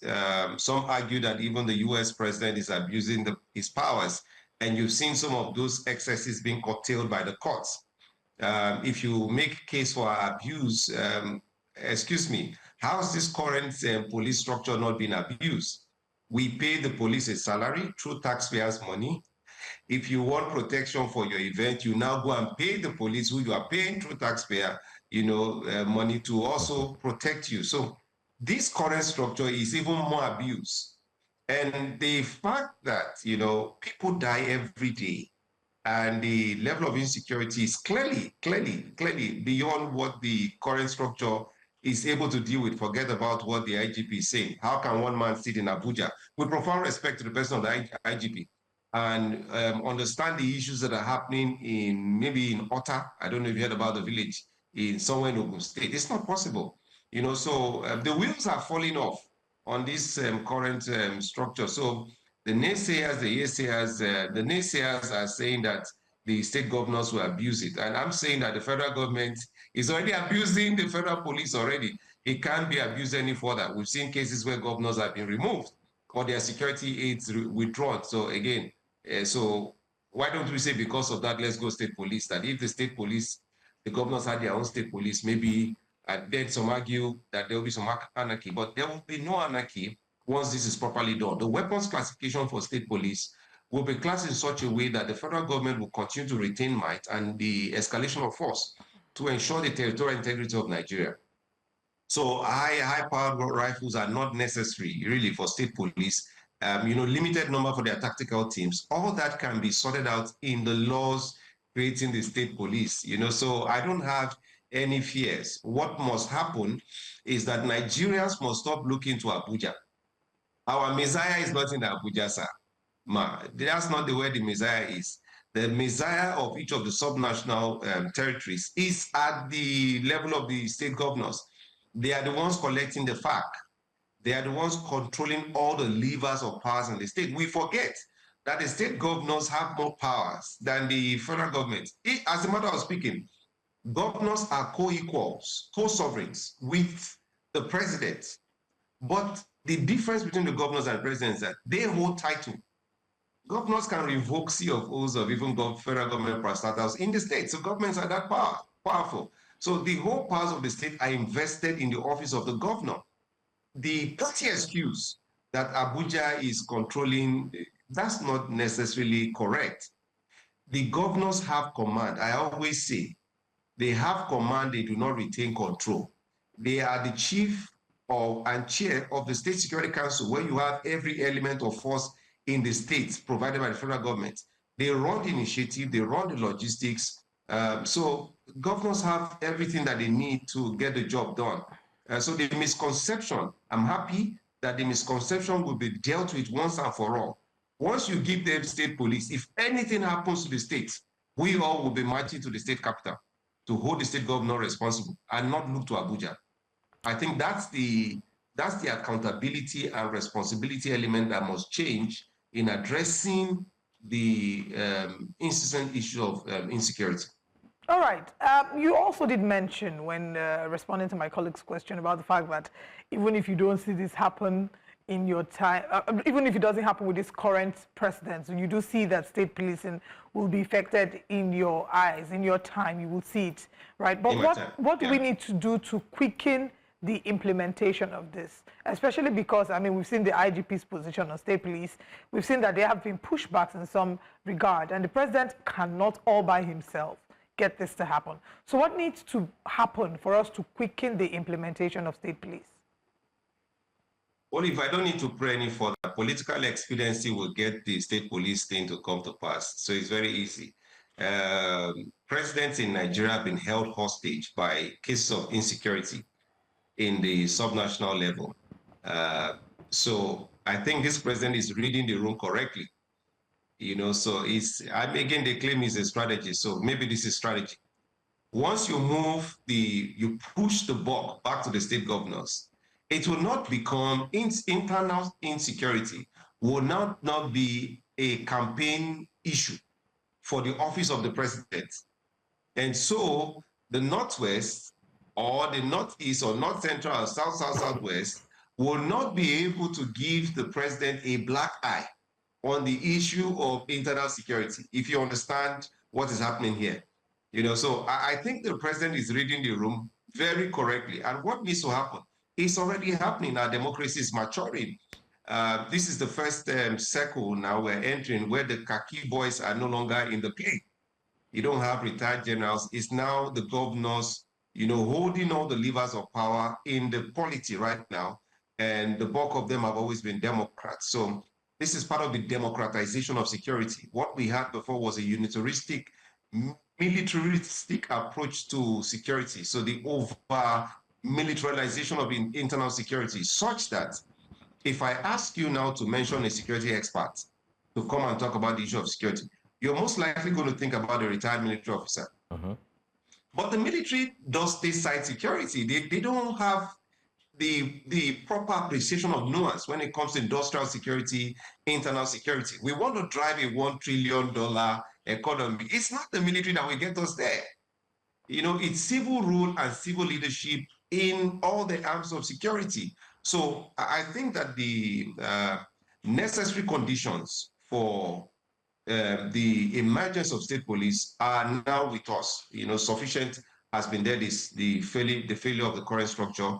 Now the president would have to move. So what needs to happen is he has to sponsor an executive bill, of course, leverage the office of the presidency to sway and move the National Assembly in that direction, and also use the mechanism of his goodwill, as it were, across the states to get this. All he needs is just a third majority across the State House of Assembly and the federal to get this done. I think that if he invests sufficient capital in it, knowing also that he's doing it for his own self-informed interest, like the maxim in capitalism says that a capitalist working for his own interest will eventually work for the interest of every other person. So I think that the other thing that needs to happen beyond the concerted effort by the president is that the media must begin to drum because we're all impacted. We all have villages, we're all on the roads, we're all impacted. We need to tune back the conversation to hold the governors responsible, because if the president wants to move and there's not enough pressure or groundswell from the states, the governors can get away with it a second time. And that's not what we need to, because they know what is coming. They know that there will be no convenient excuse to say Abuja controls it all. So you don't expect, that some of them will be excited. But the ones who have their minds on the people, are the ones we need to begin to highlight and call out the ones who are still living in the past. Lagos alone has, for example, 30 million people. Nigeria is now closer to 250 million people than it was several years ago. So you see, we are highly mobile, highly dynamic. We are now in a geopolitical space where unrest and disruption is the order of the day. We are no longer doing risk management. We are now preparing for uncertainty. So we are in a fast-paced, interconnected world where we can no longer be dealing with issues that should have been done and dusted 30 years ago. State police is not even the complete answer, but it's where we begin to start to address the local emphasis on security as it affects you and I. So I think that every Nigerian must support the president and hold the governors to account to ensure that it can be done within the next 1 year. It's possible. It's possible. All right. So let's help to nudge the president on and nudge the governors on in the right direction. And my final question would be your expectation for how this will influence, or do you think that this move will influence President Tinubu's performance at the polls? We know how policies typically should be able to implement or influence, sway the mindset of citizens at the polls. Do you think that this one will do that? Olive, just look at the data. Why did Jonathan lose to President Buhari? It was because of the issue of insecurity. Where were the issues of insecurity coming from? The Chibok girls were there, the Kankara, Kuriga, there were incidents all over the place. And then they said he was failing in internal security. And the narrative was, if you bring in a retired general, he will address the issue of security. But you see, the matter goes beyond one man in Abuja. Even the retired general could not do anything, which reinforces what I've been talking about. So absolutely, security is a key issue that certain actors use to gain leverage against themselves. You know, if you look at the statements by Tati Baba Ahmed, when he talked about the politicization of security, basically, you see the current noise coming from Kaduna between then governor and current administration. You can understand how we play politics with insecurity in Nigeria. So clearly, it's a major issue. Should the president take this matter back to the subnational, then we can begin to accurately judge the president's performance on issues like the macroeconomy, issues like immigration, issues on international relations and diplomacy, not on issues or like internal security. So it's a key determinant. Hopefully, if he gets this done, then he stands a better chance of winning 2027, even if some people think that they have enough money to push this matter over the line. But this also doesn't worsen his case in any way. What do we say, or what do you say about resource disparity? Because this might also be a big challenge. Now, when we look at how the policing can actually be done, the gaps where a particular state has more resources. I mean, take a look at the minimum wage. Some states are not paying the minimum wage. Therefore, how are we going to hinge on the fact that this should be the police salary for the police officers in each state, and then we're certain that each state will be able to pay these police officers compared to when they were under the federal government's umbrella? And then again, my question again, just to reiterate, fears of political interference, political influence, where police officers will be used, especially by politicians as well. Okay, so let me start from the latter part of your question. We're in a current sorry state where over 50% of our police force are protecting VIPs and politicians, which is the reason why you don't have protection in your village. I don't have in my village. So the abuse you are afraid of is currently happening, where people blare sirens at you to get you off of the road because one God knows who is sitting down in a vehicle, you know, and wants to move. So, I mean, we already bastardized already. This is, we can't go any worse than we are already in current setup. You know, thousands of people die every year. Just between last year and this year alone, about 4,722 cases of kidnapping has occurred in Nigeria. So I don't know what can be worse than this. You know, so it's already bad. State police would not make it worse, but it will help us to begin to address the issue locally and importantly, hold the man at the state capital responsible for. Remember, they can mobilize and conscientize to win an election from the polling units to the wards upwards. If they can do that to win an election, they can do that to help us win the battle against insecurity. No, that is a no-brainer. It's not even an issue for discussion. That is where it should be. Now, on the issue of funding, yeah, that's where we suffer from a bit of mental laziness and the problem of our kakistocracy, not our democracy, comes to the fore. We are led by the worst of us. There's no governor in this country with the wealth of our national resources that we have that should say he cannot pay. Some, you say some can't pay the salaries. Some might even pay more than the minimum wage. What are we talking about? It's about efficiency, it's about innovation, value innovation, it's about opening up your economy. You know, so there's no state that doesn't have mineral resources. What the state governors should do is that as the push for state police comes, they should also push for the review of what the federal government has on its exclusive list. So we've seen steady reform from 1999. So let's reform those things, also bring some things to the concurrent list so that the state governors can also open their revenue basket, which will also allow us to create innovation. We've seen the rework of the tax laws, you know, that will hopefully help us generate more revenue and be more reflective of what is coming from local economy. I travel this country. Some states don't take the issue of IGR very seriously. You know, some states in this country, all they do is wait for FARC, wait for this thing, and they share budget and they do nothing. You know, so that's, we cannot continue like this, you know, and, you know, in Nigeria of our future, of our dream. So this matters like this coming back to the state government is very important. Even the issue of primary education, the federal government should have no business in primary or secondary education, not even in tertiary education. Really, we are now maturing to that point where if you create policy, you shouldn't be the one implementing the policy also at some level for the federal government. Government should provide policy guidance, supervise, and sanction.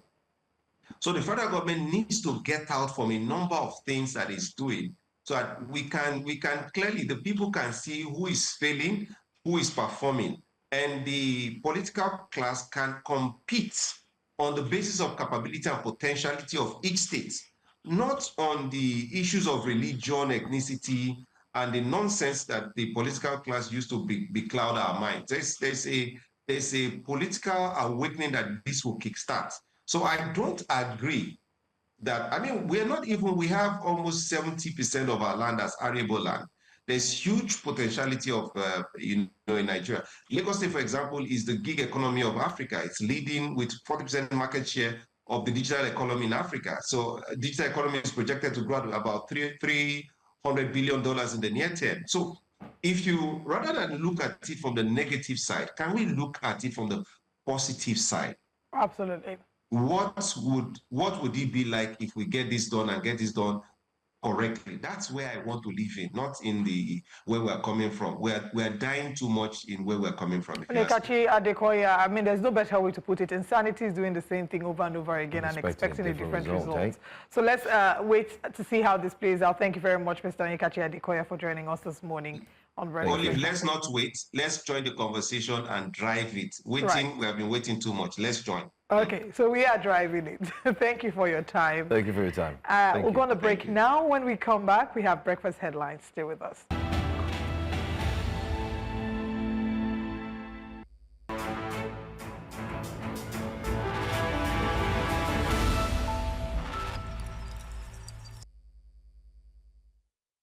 Thanks for staying with us here. Time for breakfast headlines. Let's begin with electoral matters, where the Independent National Electoral Commission has partnered the National Identity Management Commission to harmonize identity and voter registration processes across Nigeria.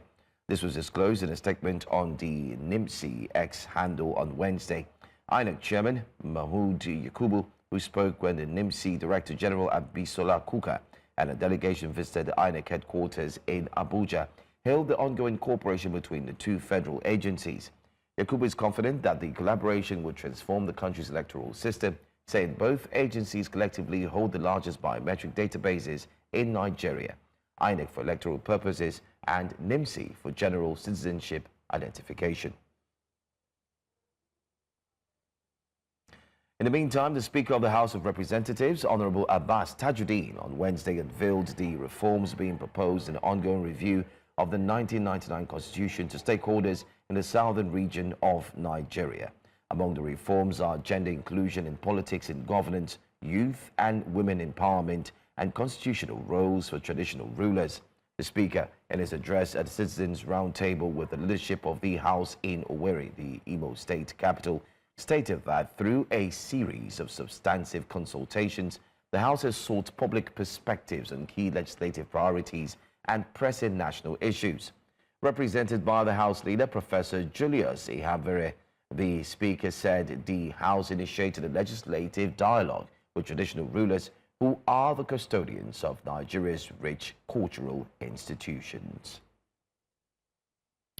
Let's also tell you that the Federal Executive Council FEC meeting scheduled to hold on Wednesday at the State House Abuja has been cancelled. No official reason has been given for the cancellation, and a new date is expected to be announced in due course. Away from that, let's go to security matters now. The Department of State Services has arraigned 9 suspects linked to attacks on Yelwata in Benue and Plateau States. The suspects were brought before Justice Emeka Nwite of the Federal High Court in Abuja, where they all took pleas to multiple charges bordering on terrorism. Justice Nwite ordered that the defendants remain in DSS custody and adjourned the case to the 2nd, 9th, and 10th and 17th of September for continuation of trial. The Yelwata attack, which happened in July, saw armed men invade farming communities on the Benue Plateau border, leaving dozens of villagers dead, houses razed and hundreds displaced. Today we have arraigned suspects from both the Plateau crisis as well as the Benue massacre. And for the records, we condemn in the strongest terms what the terrorists did in Plateau and Benue, and we commiserate and sympathize with the families of the people that lost their loved ones as well as the communities.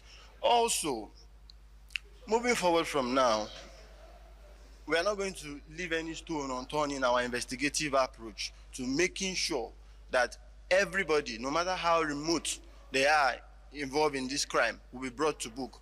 Then back to what you said, we charged about 9 people today, so that's what we are doing at the moment. And in the course of the trial, we'll still charge more people.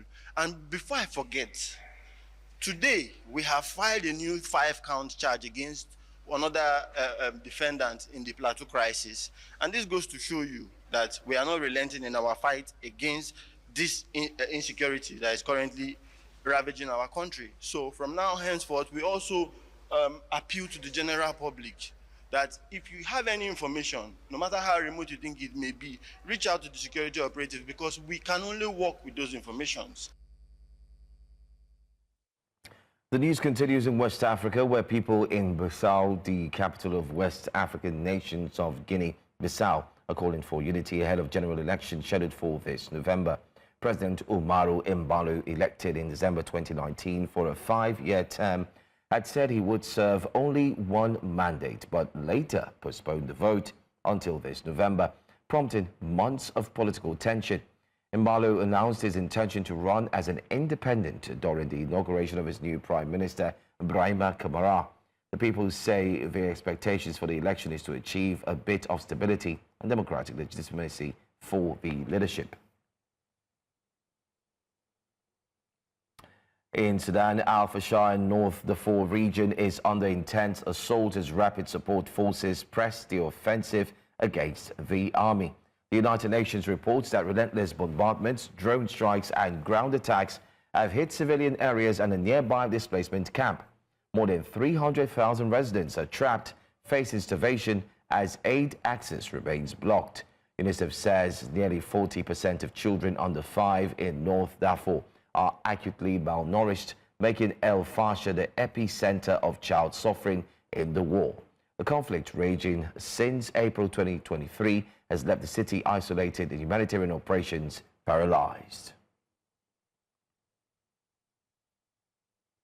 South African Parliament's Home Affairs Committee is reviewing candidates recommended by a panel led by Chief Justice Mandisa Meyer to fill 3 upcoming IEC vacancies. The panel, which received 77 applications and interviewed 10 candidates, recommended 8 names, including outgoing commissioners Musuthu Mumpai and George Daya Pile. Members of Parliament have been urged to study interview transcripts ahead of final deliberations. While there is a broad support for the process, concerns were raised over the lack of youth representation and the need for gender balance. The committee aims to finalize recommendations swiftly to ensure the IEC is fully staffed ahead of the 2026 local elections. An inquiry may be made to the Speaker regarding the absence of younger candidates. And that's all the news we have for you here this morning on Breakfast Headlines. Don't forget, for a fuller news bulletin, you can join the 12 report. It will start here at 12 o'clock West African time. I'm Johan.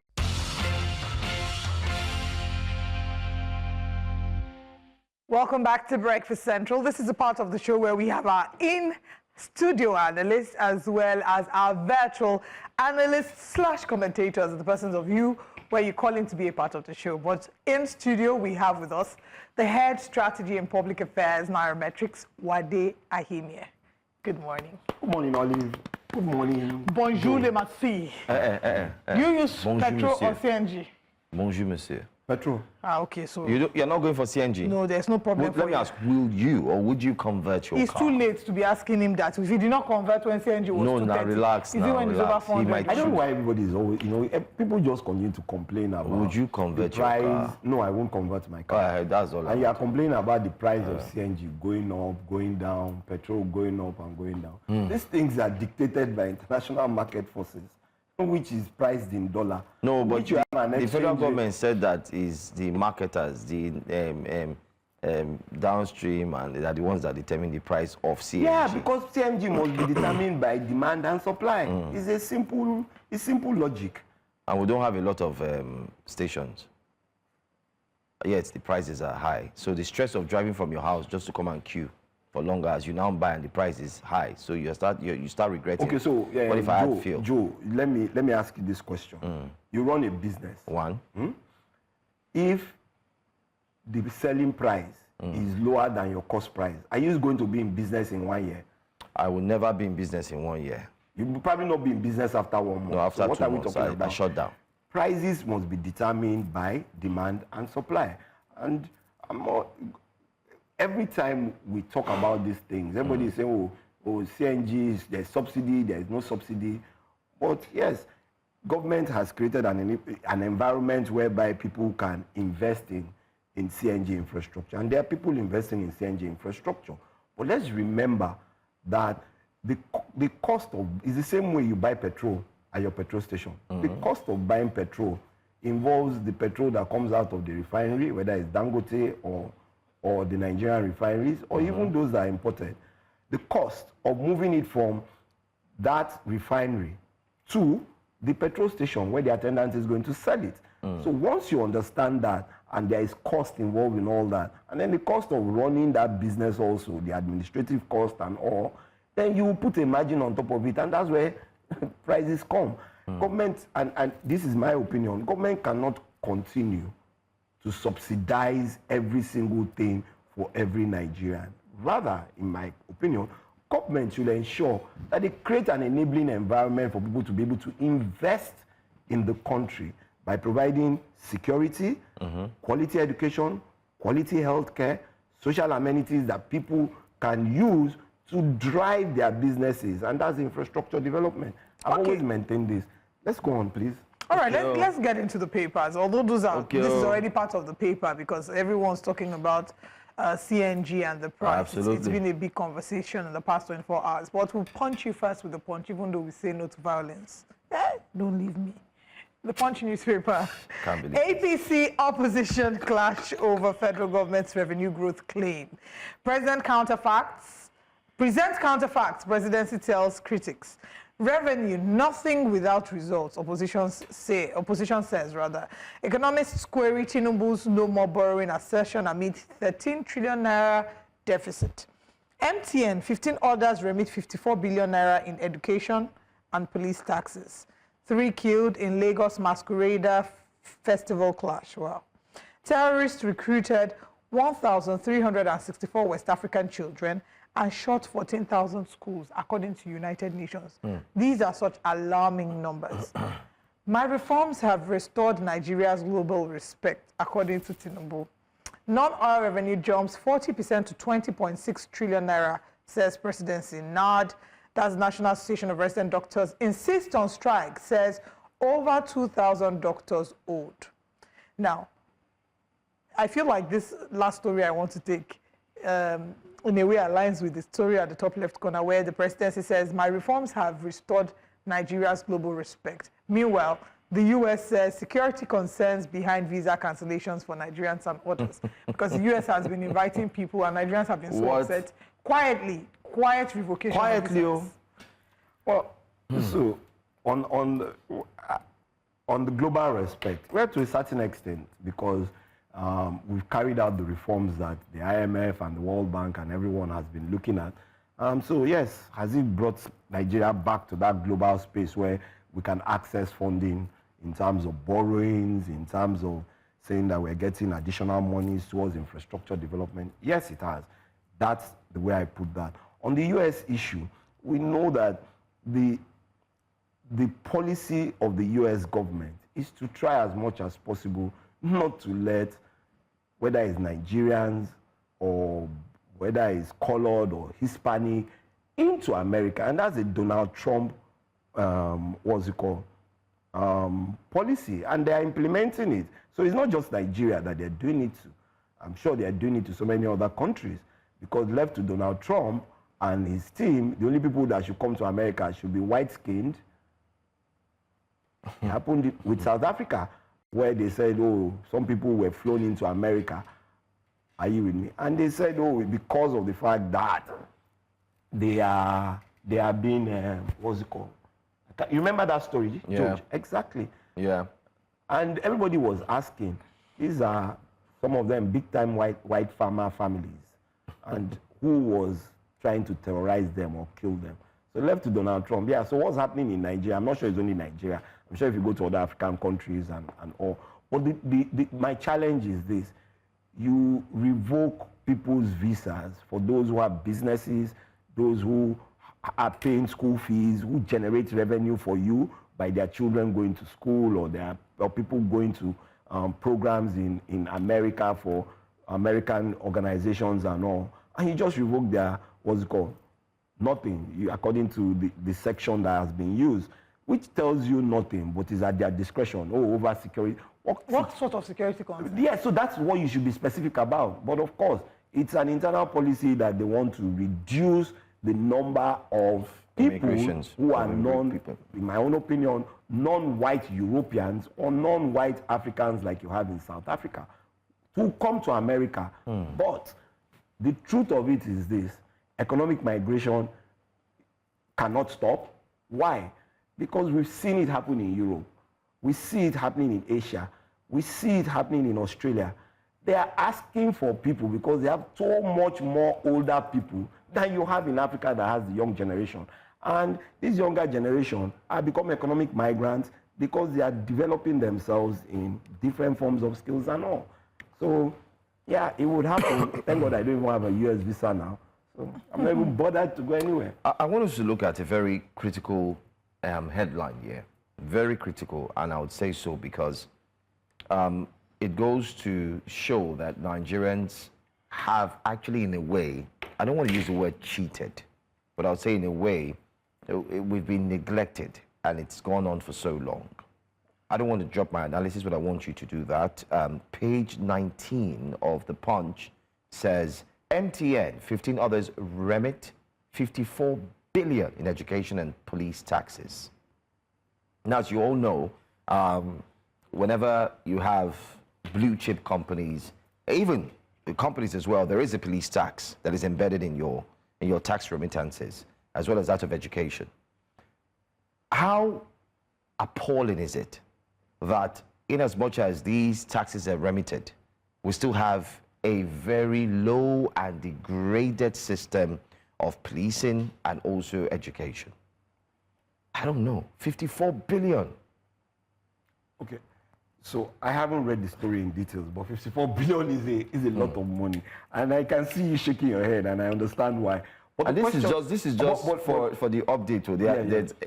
But let me also say this about taxes and about government funding.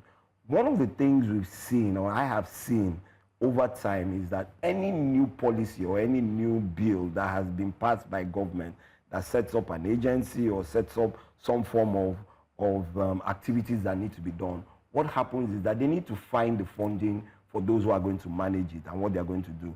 And the simplest way to do that is just go and read them. Bills, 1% charge. From where? 1%, the 2% education tax.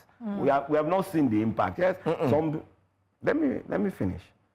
Do you understand? However, and I am hopeful that from January 2026, a number of these things are going to end because we have streamlined our tax system and the bill has been passed and it takes effect from January 1, 2026, where you have the new tax bill or the Tax Act.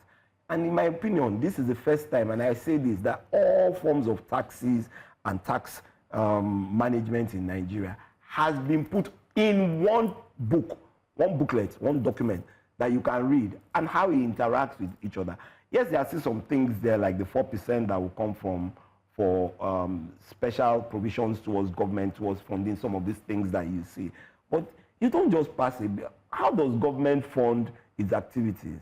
Is either they borrow or they generate revenue internally, and most of it comes from taxes. So when you see that the level of education is still going to be appalling, why? Because we don't see that money translate into the infrastructure projects that you expect them to be. And to be honest, this education tax has been on for almost 20 years. Absolutely. Exactly. So that's where I was going to. It's been long, but the impact is not felt. The impact will be, you can only feel the impact when the body that manages it actually can align. It's actually for educational infrastructure development. If you go to some federal and state universities, you will see some new buildings that were built some long time ago. Some of them are new projects that are coming up. But of course, we need to do a tour of that. So maybe, Joe, let me give you that assignment at News Central. Do a tour of Nigerian universities and see the impact of education tax over time. I can answer you here and clearly. Okay. The tour has already been done by the students themselves, and it's not looking good. There was a not recent though, I think 2 years ago, where a youth corper decided to even refurbish a school himself and did everything to the commendation of not the government alone, but of course to the students who thanked him. The teachers also came out to have said that, oh, this has been recommended for a long while and was not attended to. Now that's that. And I'm asking questions. And the questions we're really asking, I'm sure I'm not the only one who's asking these questions. Every single person is asking, if you have this huge sum of money in the government, in government's coffer, good enough, the president has come out to say, listen, we're no longer going to borrow. We've been clapping for that statement. So we dare not see the federal government say they just got loans from another country or another, maybe IMF or whoever, because the government has said no more, the president has said no more borrowings. But we're saying that the ones that we generate internally, what are they being used for? So that's it. So and just to highlight that, the other thing I would say about that is, we say 54 billion. How many years taxes is that? Is it 1 year? Is that what the report says? Well, so like I always say, let's not pummel government just for the sake of pummeling them. Why we see these large figures on the air? So those are the questions I need to ask. I wish I had read the story in detail. But the fact remains is MTN orders 54 billion. Is it just for this year? Over the last how many years that the education tax has been in place, how much has actually been remitted by organizations? So that's where we must start from, if you must do an audit. And when you now know how much has been remitted year in, year out from the day the education tax was brought into place, and also I think is the IT tax, which is I think another 1% for some organizations also. And then we now start to see, okay, we got 1 naira yesterday, what was it used for? And these audits need to be done properly. But in a system where audit reports come out 4 years later, then that's where there's another challenge. So I'll leave it at that. It's okay. Okay, Olive. Let's go to another paper, but before we do, to mention that if you'd like to call, the numbers to call are on your TV screen. Please call to be a part of the show. Our next paper this morning is the Vanguard newspaper. On the front page of the Vanguard, insecurity, I have to create state police, Tinubu says. Declare state of emergency in North to save us, according to Northern Elders Forum. Declaration excites Afenifere, ACF, MBF, others. Nothing has changed in Yelwata since Tinubu's Benue visit, says Steve Leader. Nations must link security with good governance to check terrorism, says Defense Minister. Wants operationalization of ECOWAS standby force to be pursued with renewed vigor. 2026 FIFA World Cup qualifying match. Fans to pay 3,000 naira and 1,000 naira to see Eagles. It don't read. It don't really read. No more free. Anyway, NLC to federal government emulate states that pay above 70,000 naira minimum wage. Sirika blames Air Peace United as man for failure of Nigeria. How? U.S. side security concerns for visa revocation. Alleged terrorism, DSS stalks 9 over killings in Benue Plateau. Federal government now using anti-corruption agencies to witch hunt, opposition minister says. Ida Malud, federal government declares public holiday tomorrow. Congratulations to those who will be at home tomorrow. For us, it didn't really concern us. You're essential workers. Yeah, exactly. Yeah, Don't concern us. workers. So You know, you're doing a great job. we don't accept our fate. That's Bakamu. I appreciate you. You're doing a great job. Thank you Well so done. much. Price hike, no subsidy on CNG, says federal government. So let's talk about state police.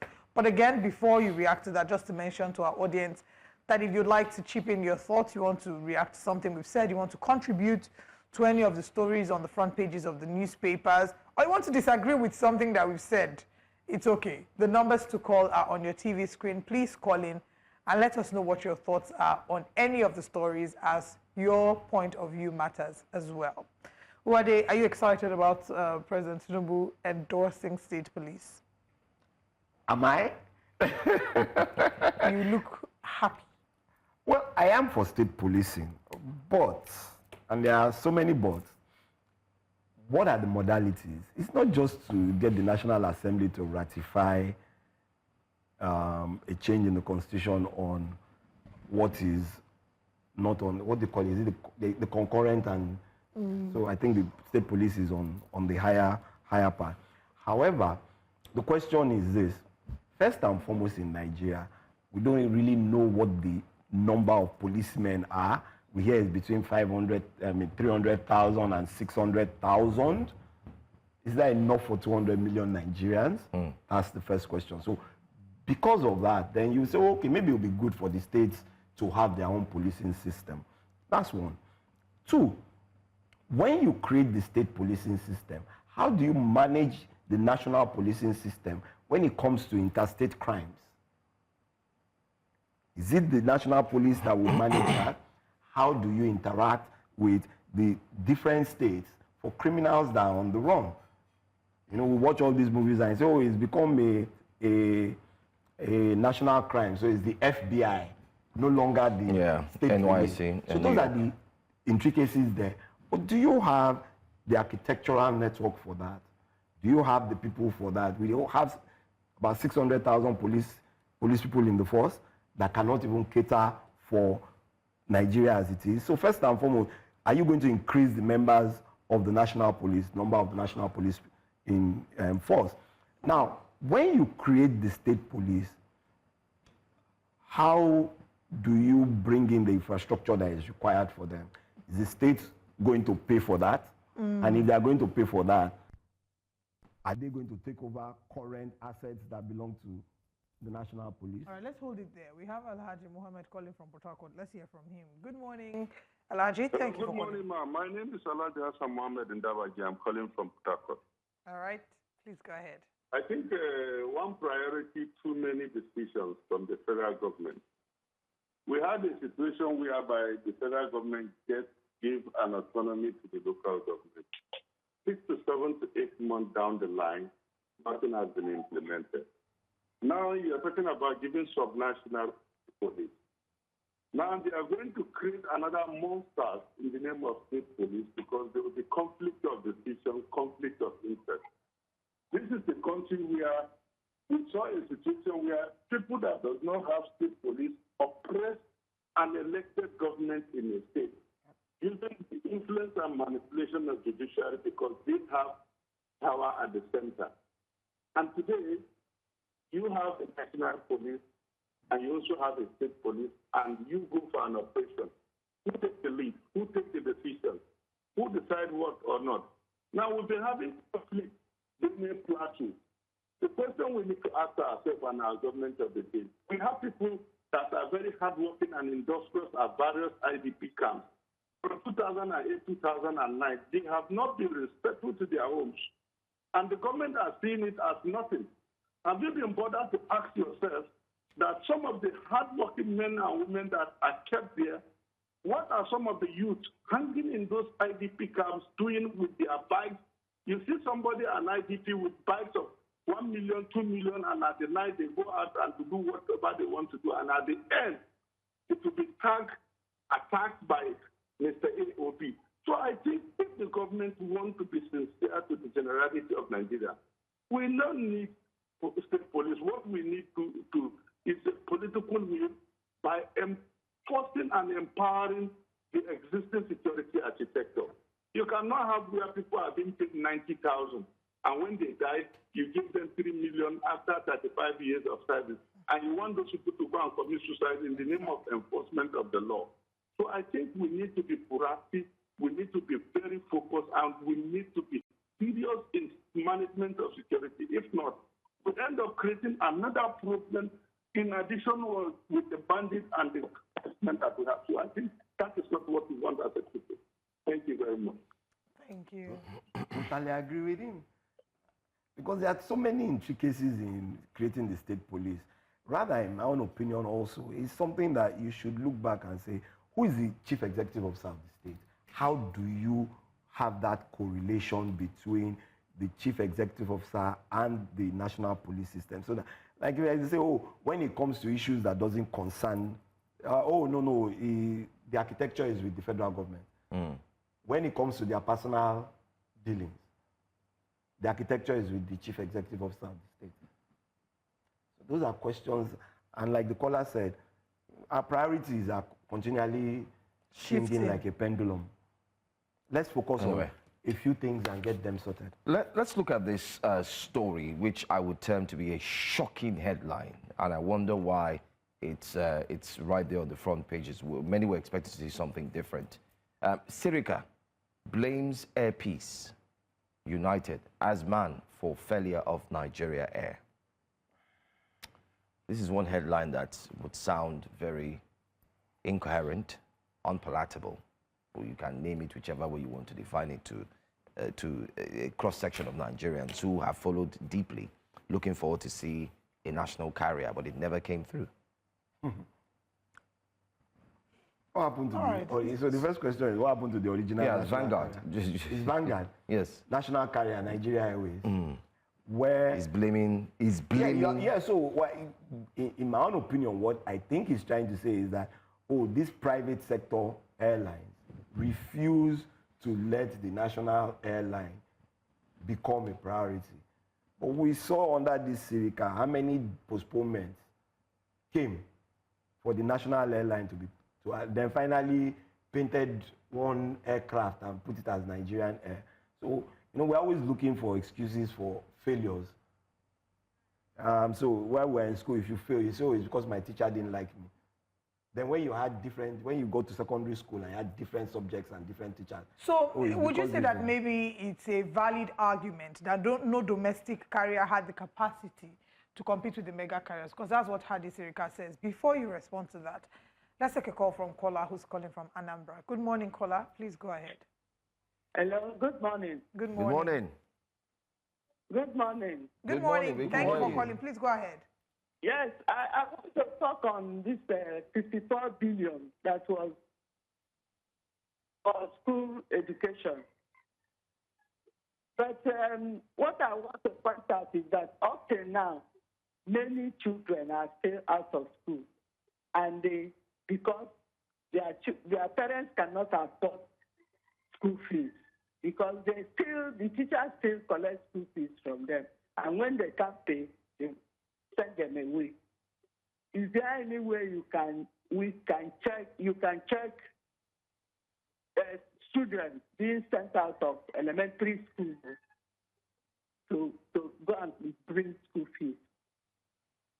Because this 54 billion is a big money and can cater for these children in the classes. That's what I want to. All right. Thank you. I think she's talking about the one we talked about, the tax. And just to mention, just to clarify as well, that money, the Nigerian Exchange remitted a combined 54.97 billion naira in education tax and 81.33 million naira in Nigerian Police Trust Fund levy to the federal government in the first half of 2025, just from January to June. That's why I said let's. Can you see the huge sum? And I agree with you. That's why I said from the onset, yeah, that's how government tries to fund some of these things, because you have these levies, you have the taxis, education. But are they really funding it? The money, if it goes to them, then they are trying to fund it. Whether they actually use the money to do those things is a different thing entirely. And that's why I said we need to do an audit. But in a country where audits, I give an example. Last week we were talking about power sector audit of 2021 issues of discos owing money to the government. That's what the National Assembly or the House of Rep were asking discos to come and talk about. 2021, when tariffs have gone up, God knows how many times after that. Anyway. Okay. I want us to go back to the conversation. So, Hadi Sirika, there were a number of things he had explained. He said that no local airline had the capacity to carry like the mega carriers. Then he blamed a couple of airlines as well, stating that, let me just double check the airlines that, yes, Air Peace, United and Asman, he said they went to court and that they said that we cannot establish an airline where we take 5%. He says that this was what stalled it, that if there was no court case and the government that came in had pursued the court case, by today they will have an airline. He also talked about the allegation of 100 billion and said there was no such thing.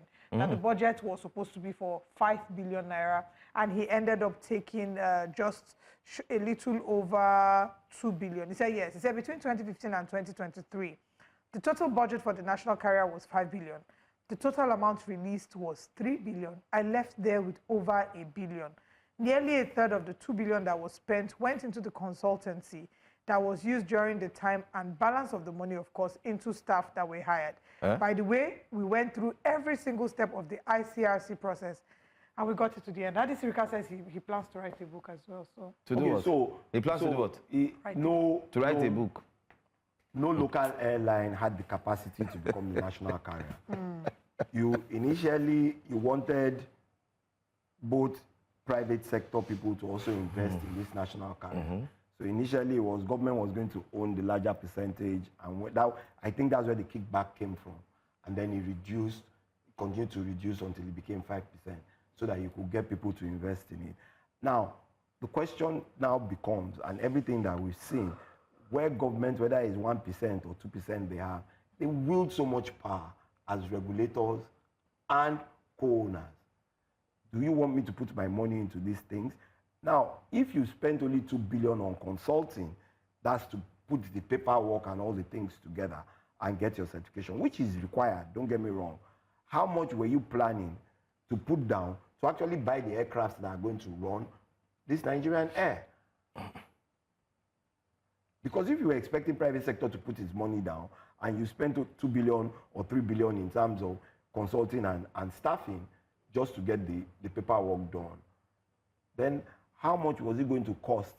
How much did the so-called stakeholders who were going to put their monies down as shares for this investment were willing to put down? Did they put down those monies? If they did, what happened to them? Did they buy aircraft? And now that would be an excuse for me if they say, okay, people who were allocated shares did not put down the amounts that were required to buy those shares. Because it's not just to allocate the shares, it's also to pay up for those shares. You know one thing we need to also mention here as a people, regardless of whether one holds an office as a political person, or you could say as a politician, or whether you have been appointed as a minister, one thing we should do as well, which we want to highlight in the case of this situation, is we need to learn the art of speaking up. I'm going to give it to Bright Edafe, who is the police PRO. I like what he does. He takes time to educate you, to put out videos there. Many have called him, oh, you talk too much, the police is not good. No, he's contributing his quota to the betterment of the police system. Now, this comes, let's trickle it down to, I mean, the FCT minister always holds media parley here and there. I mean, I don't know about that. But then again, if Hadi Sirika is coming out now, I think the timing is off, if you ask me. Because one, guess what? His principal is no longer alive. President Muhammadu Buhari is no longer alive. And we do understand that there are ties between him and the late former president in terms of relationships. So if he's going to write a book and then he puts that book out there, who can confirm about 100% of everything is going to stay in that book as true, when, of course, I can guarantee, and I'm going to say it here on TV, I stand to be corrected, by the way, that he's going to mention the former late president's antecedents and, of course, his personality in this entire saga, where he's not here to come out. But that's one side. But then again, coming out here to state this for me, I think it doesn't hold water. But you know why I say so? There was a charade. Yeah, and let's call it what it is. And we saw the charade. You borrowed a flight. You painted the flight. You brought it in. You quickly told people, set up, let's do small party. Yep. They put on the water. In response to that, I mean, he's saying that a number of the airlines that are flying in Nigeria are not African airlines. British Airways, Qatar Airways, a number of them. And that when there was a transparent bid, Ethiopia Air won the bid. And I have no problem so with Ethiopia Air winning the bid. He has said that if we have an issue with it, that if the Minister of Aviation... Okay, so let me use the Freedom of Information Act to request please, you should spare us. Olive, let me just say something. I think it was last month or a couple of months ago. Enugu State launched their own airline. And we saw them, even if they went to lease the plane, we saw those two planes on the tarmac. We even saw a taxi. Thank you.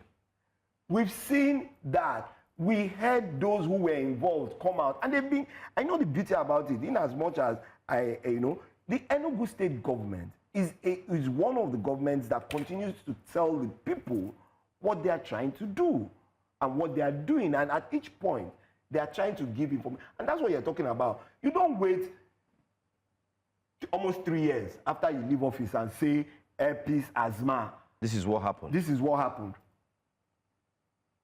If airpiece and asthma had collapsed now, then you say, oh, they are the reason why.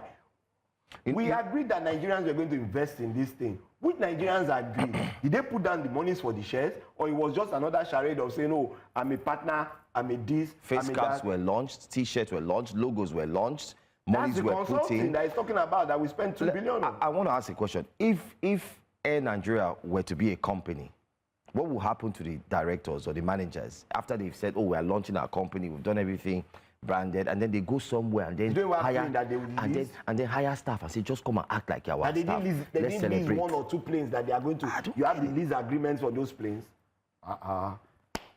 Anyway, sometimes it's time for us to wind out of the studio. We have a few more minutes, but let me see if there's any headline I can quickly run. Let's look at Guardian very quickly. The Guardian, just one last story.